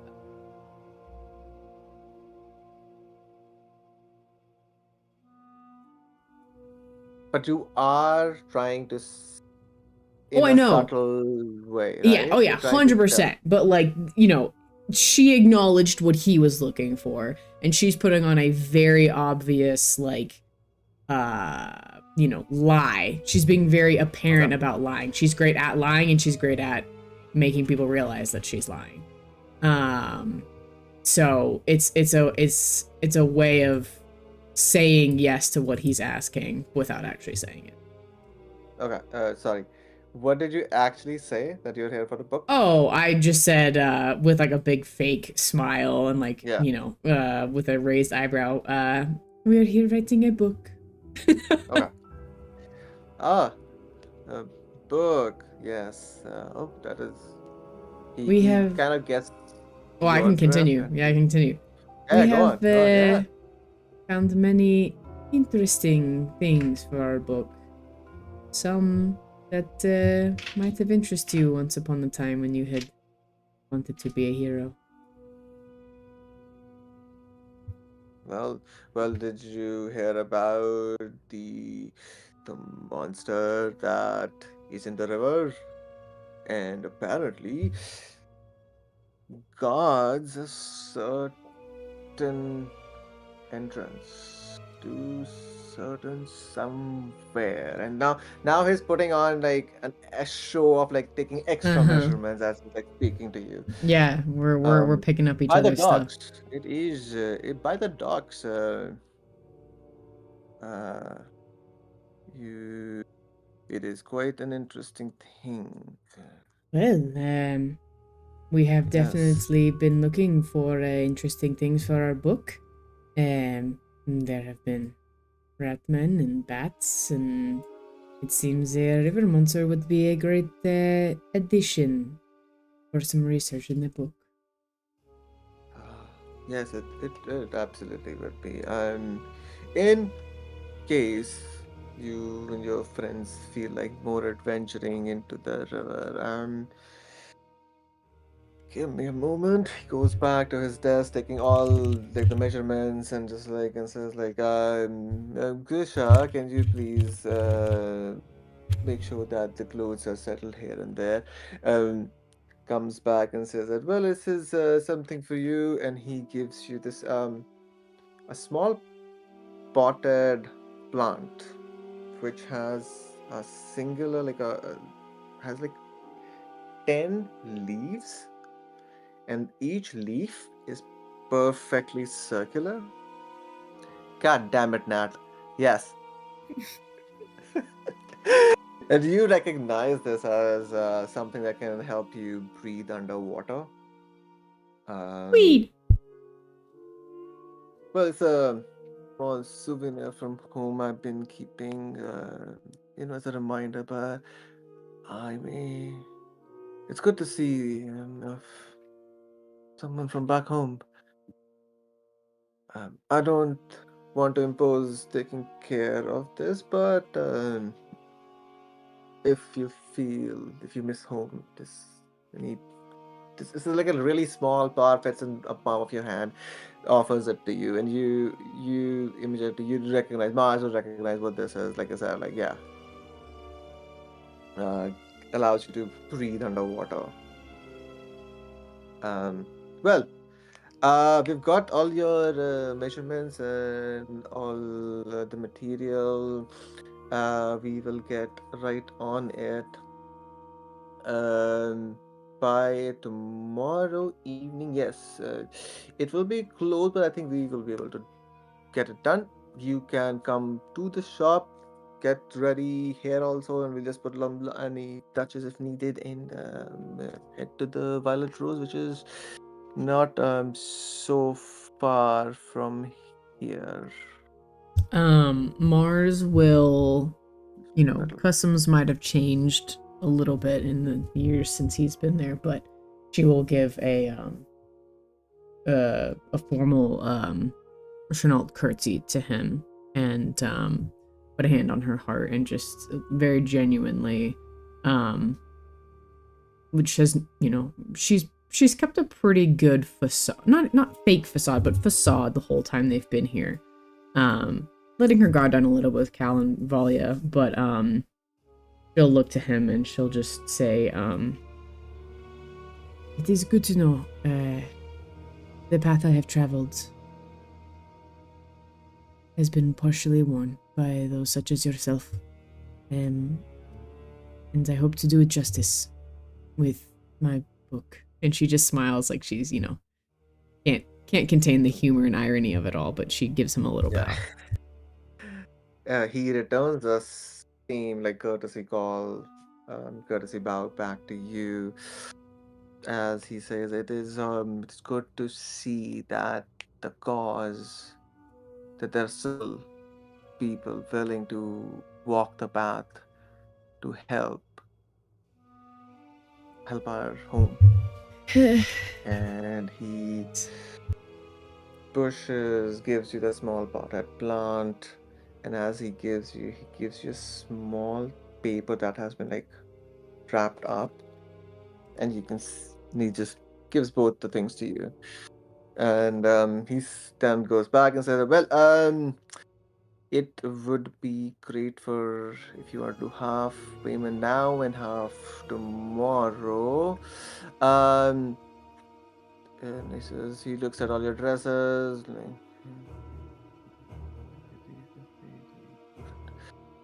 450, so 600 plus this.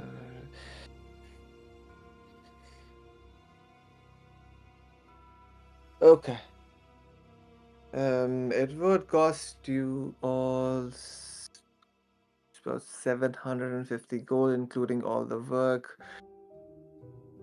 But it's so nice to be reminded of a home, and someone who can talk back. The plant unfortunately doesn't. I also just realized that they could have just been talking in French. They were. Okay, good. I was about to say, I was like, wait a minute. Yes. Yes, they were. Sweet. They were definitely. So, but then he says, that home discount is warranted after such a long journey for you and for me also. So we'll call it 400, 200 now, and 200 tomorrow. That is the most generous, yes. Thank you. In a strange way, I don't know if this will make sense, but this deed you do for us here, though it is your job, may lead to more than you know. Of course. There is though, and then he steps back and he walks towards Grisha and puts hand on her shoulder and then looks slowly at all of you, but like stops at Valia. I think we need to have a little conversation. Do you remember? I don't want to assume that you are younger than me, but you do look so. Even then, do you remember her? As Valia looks at you and then looks at Grisha, who has stopped sobbing now. Who's just like unclutching her hands and just looking down. Valia, you're on mute. Remember seeing her, yes.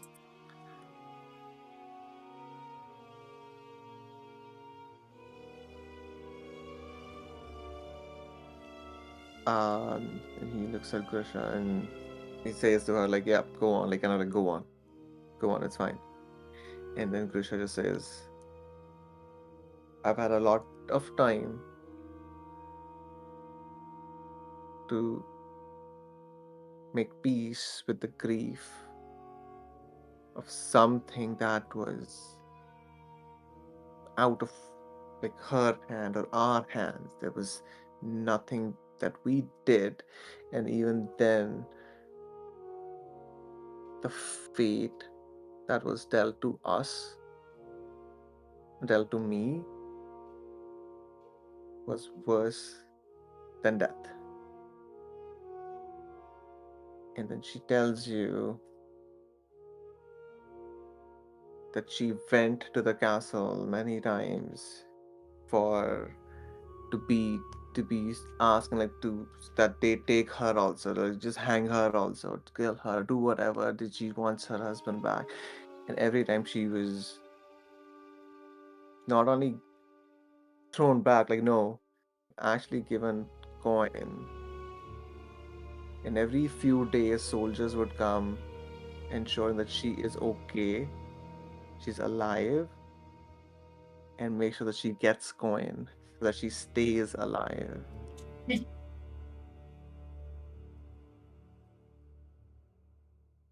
And every year, apparently, the rope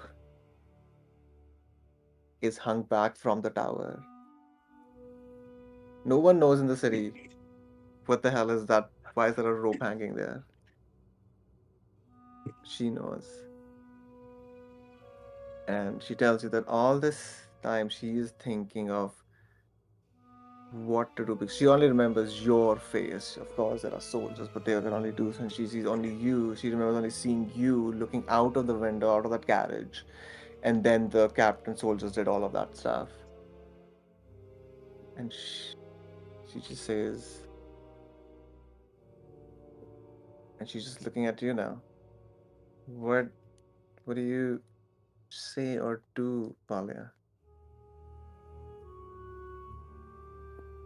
How far away is she standing from Valia? How far? I mean, she's not in melee distance. So it's just No, about like yeah, 15. I'm not gonna 15. whack her, Mickey. Okay, just she's like how big is the shadow? Like 20 feet ish, like away from you, give or take. She's not definitely coming closer to you. She's still, but now she's now at least, like, after telling all of that stuff, it took her time. She's now looking up, at least meeting your eyes, which is, oh, she's sobbing. Yeah. So Valia would close the distance between them until she was standing in front, and you said her name was Grisha? Grisha. Until she was standing in front of Grisha, and maybe a little forcefully, but not violently, she would take Grisha's hand, and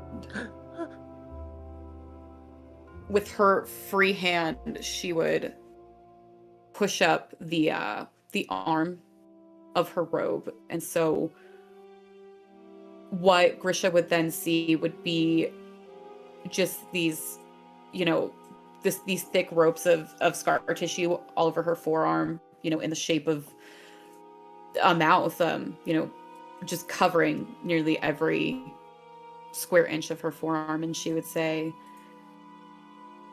sometimes living is the crueler punishment. And I know what it is to not die. Do you still want to die, Grisha? She sees your arm, and you see that there's a, like, almost like a horror on her face.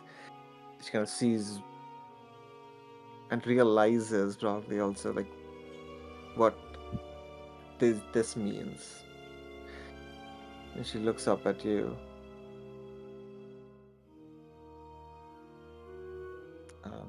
With her free hand. She slaps you. No. She comes and slowly, like, caresses your face.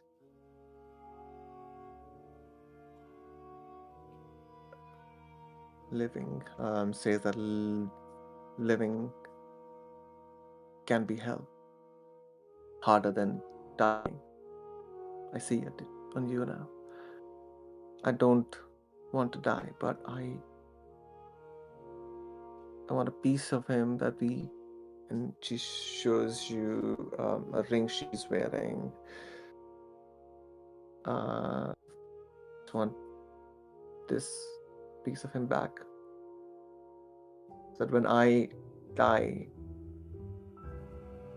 I know that I am with him.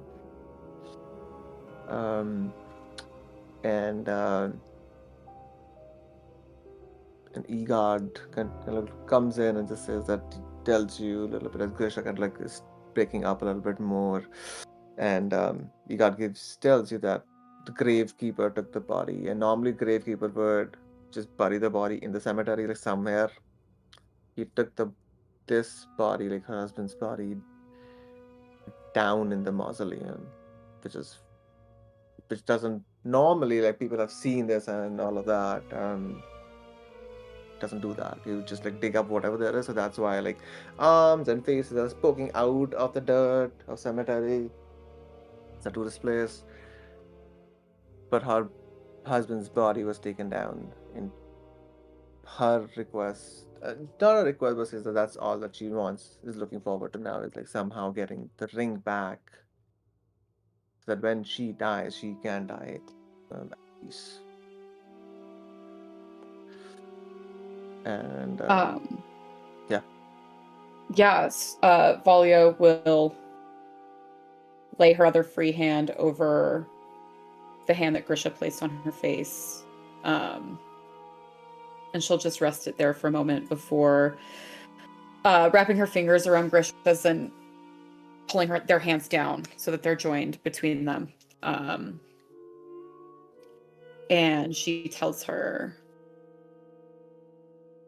I will do what I can to see these rings reunited.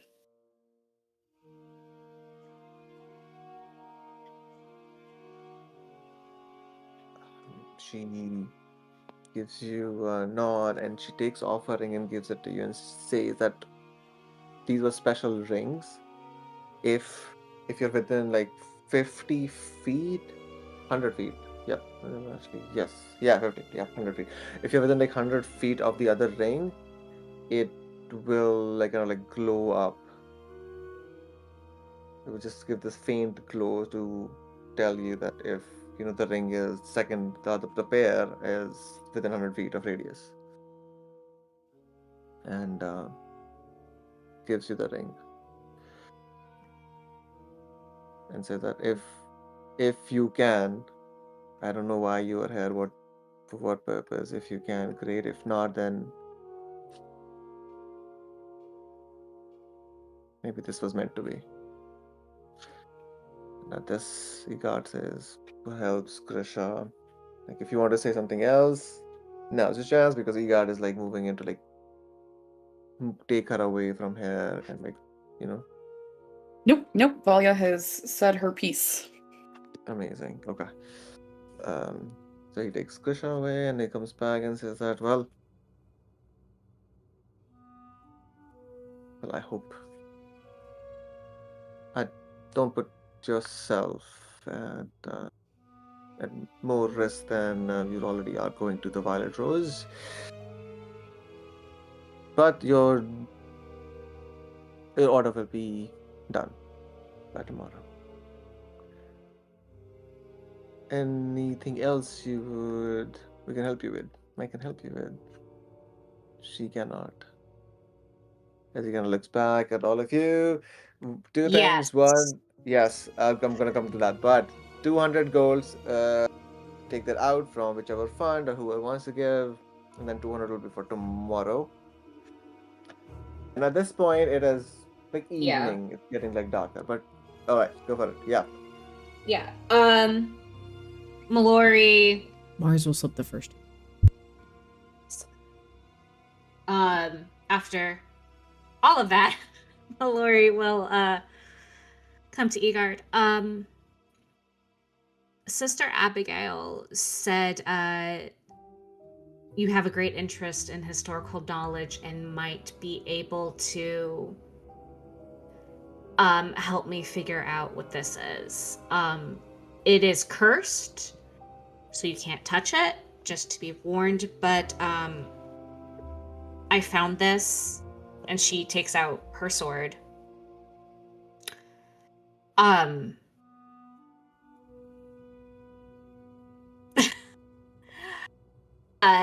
It's been giving me visions of things long past. Okay. he sees the sword, it's broken, it's mostly black, and yeah, and he says, "You should melt it down. Fuck that sword." Um, no, he says that. Oh, I have not seen this sword. It looks closely. He's not touching it for sure. It's like okay, yeah. As soon as it's like visions and all, like yep, not touching it. Um, but he And says, yeah, she yeah, does explain. She does explain kind of the Cliff Notes version of, I heard the voices of the gods. I saw the wars, and then I saw a ruler with like this huge honor guard of priests before him wielding this sword and the one god. Like, there we go. That's what she, okay. I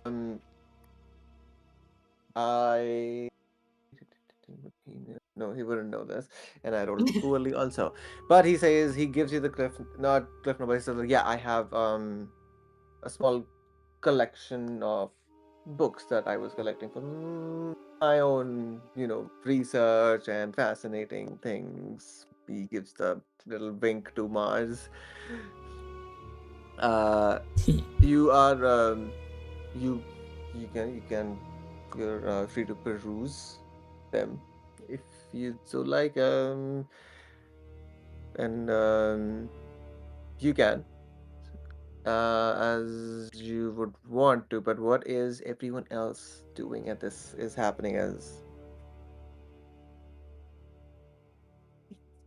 so Boone, what are you Boone doing? What wants to do? I would imagine that at one point Boone tried to light a cigarette in the store and was immediately shooed out of the store. Yeah. And while he was outside, I would have wanted him to look into the sky and into the distance and try to spot or see or gauge or understand where this bat creature could potentially be nesting. Nesting. If there's anything visible, like where it would go to take its kills, or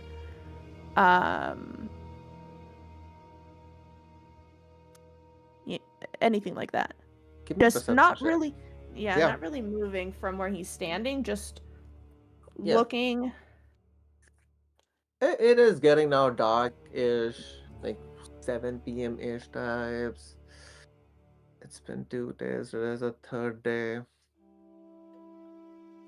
It's not great. 16. No, 16 is good. The only places that are like high, that where you're looking for like roosting or like hanging-ish, good. The castle, the Caravana, definitely stands out. One of the things that you notice very clearly is the Grisham Tower. This purple lights start to flicker, like almost like coming through the cracks in the stones, just like it's coming out. And as it's coming out, there's a hunter's instinct that you've honed over the years. Almost a gut feeling deep inside you, and you look towards the silhouette of the castle, of the Caravana castle, which is just dark. Like there is no light coming out of it, at least now. And you swear you see something in one of the towers, kind of like either tower move, extend, but it can't be the tower. It can't be the structure that is moving. There is something over there that is moving far away. And you also smell rain in the air. just like the day that you came here. The light was flickering, it was raining. You see something moving far off in the distance with that 16. As you light up your cigarette and smoke and keep looking in that direction, you see the same something again move, shift, like the shadow. It's like the castle looks like a shadow pretty much right now, and the shadow like extends from one of its towers.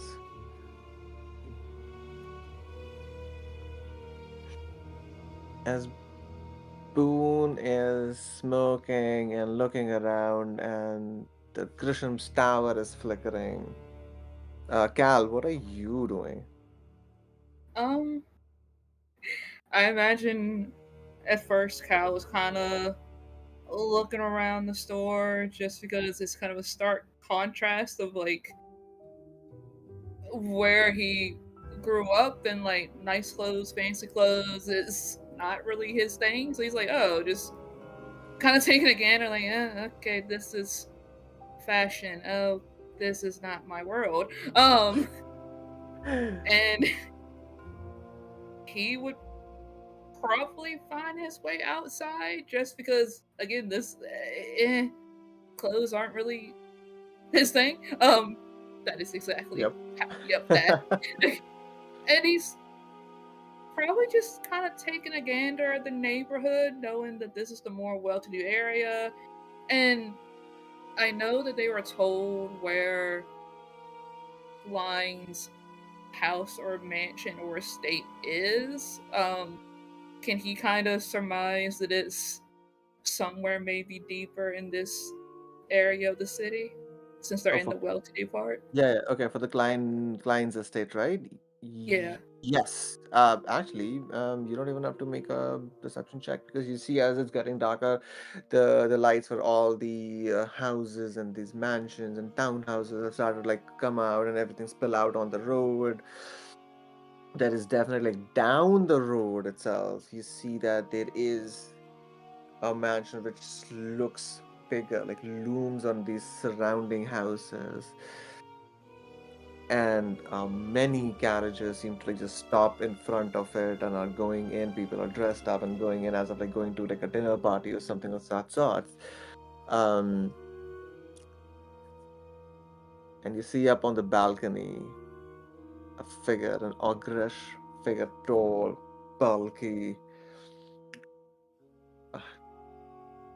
smoking a cigar, standing up on the balcony and just waves at the people who have just gotten off from the carriage, and just like waves at them, nodding at. And you see Klein Majorek a few blocks down the road, and you also now see Boone. Boone is there smoking. You also smell rain in the air, and you also see the tower started flickering this purple light right at the top. This light which seems to be like escaping from within the cracks.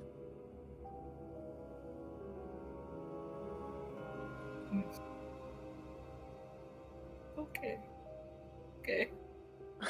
He will, when he sees Klein from the distance, like, I imagine he starts to unintentionally, like, almost like this little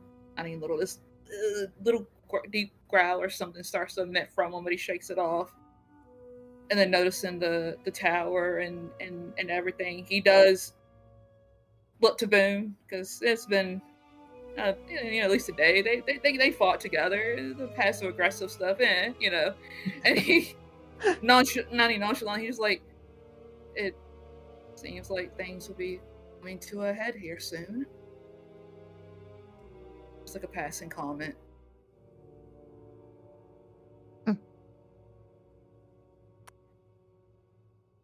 The rain should make it cinematic. As it does.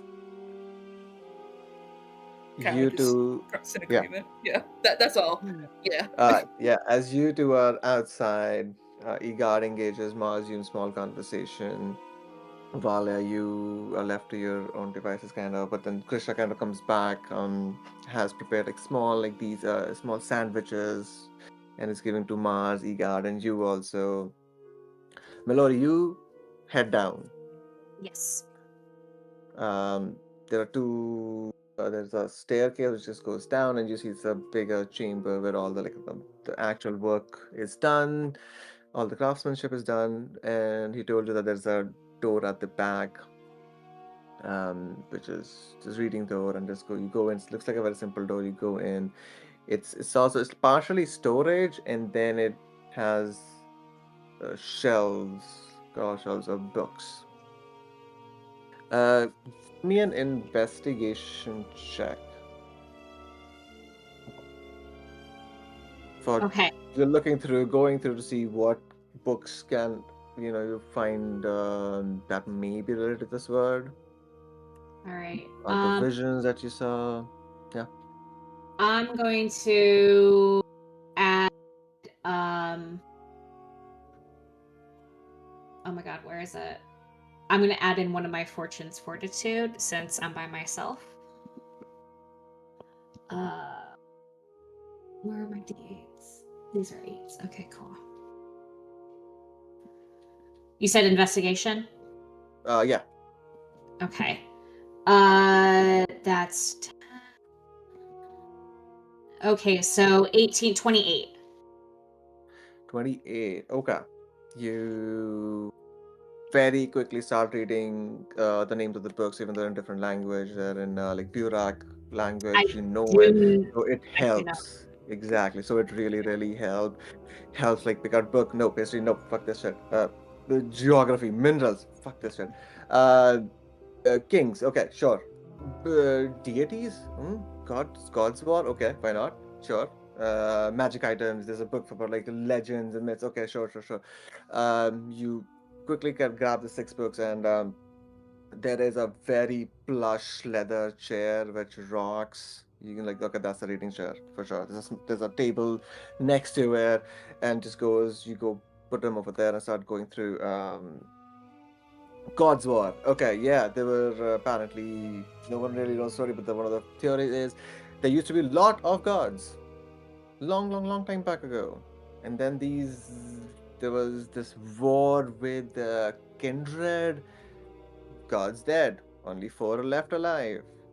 Who 4 helped humanity created this empire, Burak Empire, so that everything is fine. They blessed the first emperor with different things. There was a crown. There was a kind of like this massive scrying ball. There was a shield, armor. You're going through it. And the 4th thing was a sword.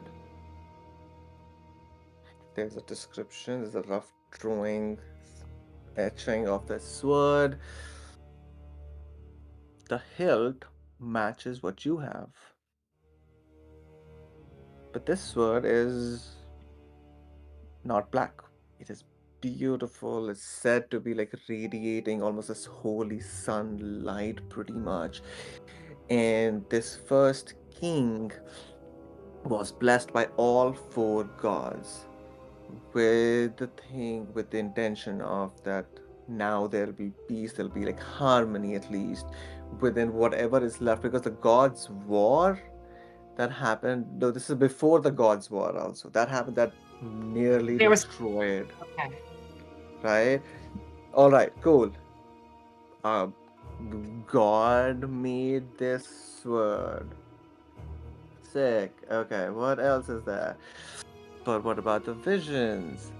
So one thing, you you start reading, try to read the name. Apparently, all of them had a name. All these God-given gifts, these powerful artifacts had names. some reason, whenever you try to read the name of the sword, your eyes just garble them up. You just not, and there's this almost dark sensation. It seems to almost like buckle your knees. You're just unable to read the name of the sword. It's so much so that you are forced. You feel like you will just either pass out or throw up or both. So you close the book, go to the next one. Okay, good. It is a sword made by the god, given by the god, gifted by the god. Okay, great. What about the visions? Go through. Okay.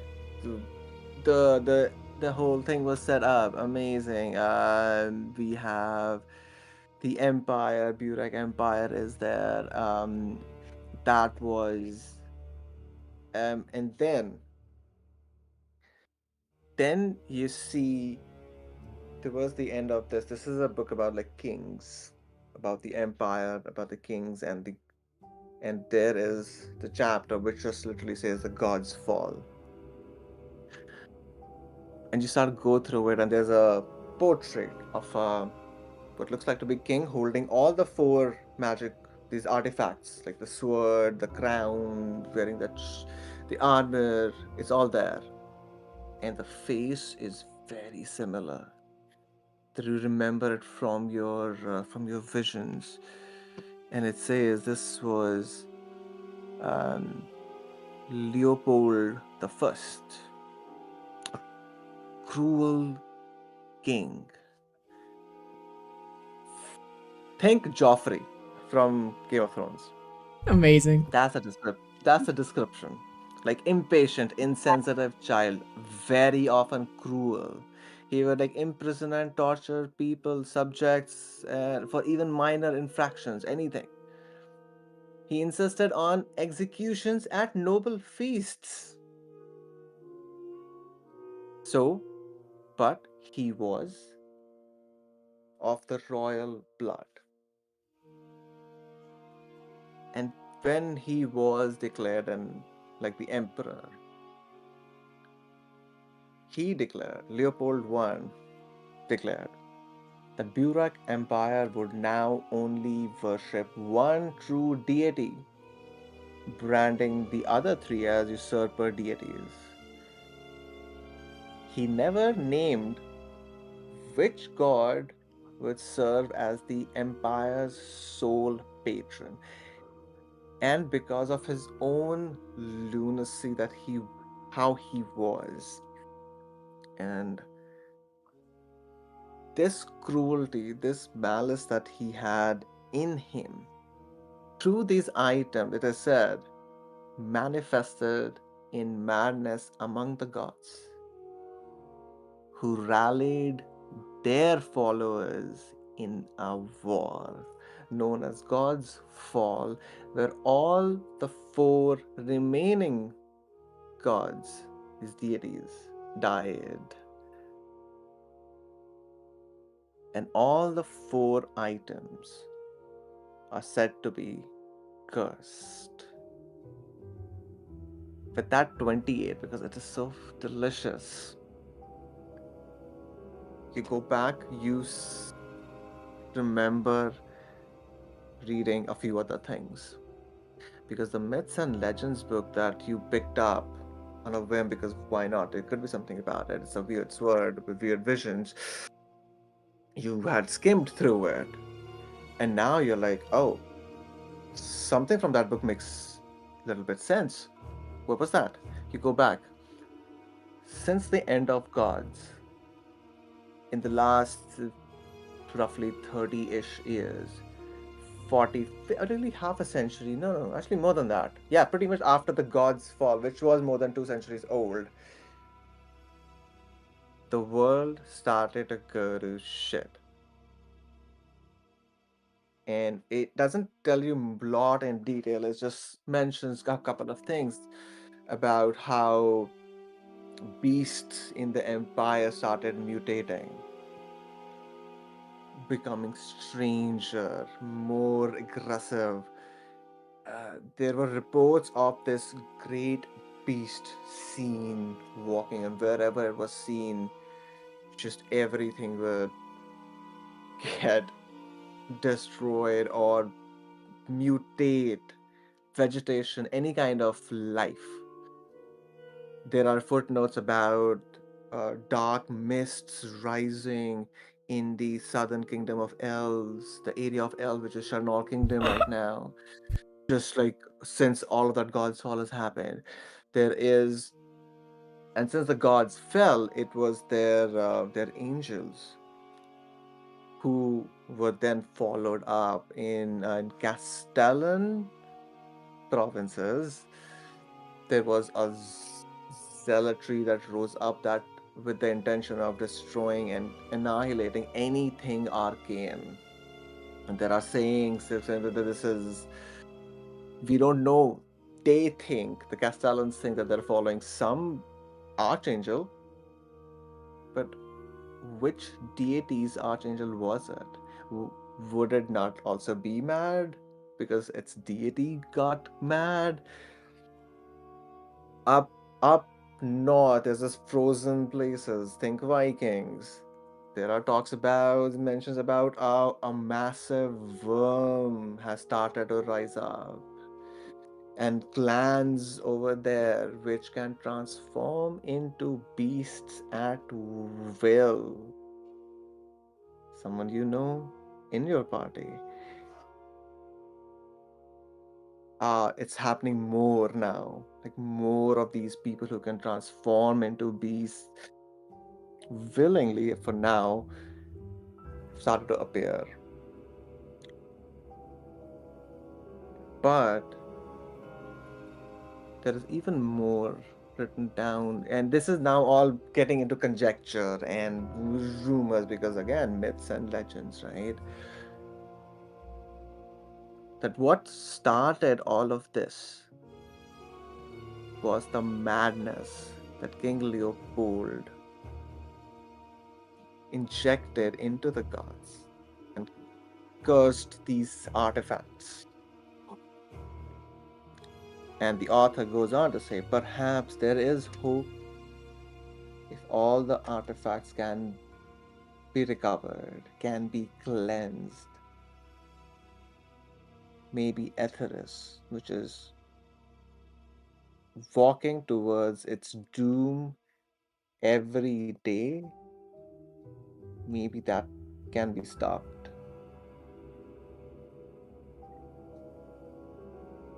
And a deep voice slowly climbs your spine, gives you this deep, tight hug from inside of you, and just says, oh, you could have asked me, God blood. You could have asked me, King. You could have asked me, Queen, for I serve your blood.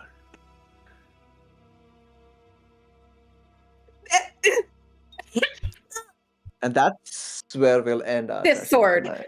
Did you This just sword. Did you just lost Princess Anastasia on me? We just watched this movie too. That I have not seen this movie, so I can't comment. that sword is going in the river. No, it's not. Girl, did you just hear what we all just heard? We have to stop we have to stop pretending that this sword is a good thing. This is the worst thing to happen to this party, and I'm actually playing a villain. Like, what? No. Valia has personal beef with this sword. It's got to We go. have, we've got Stockholm on the phone from Alori. They want their syndrome back.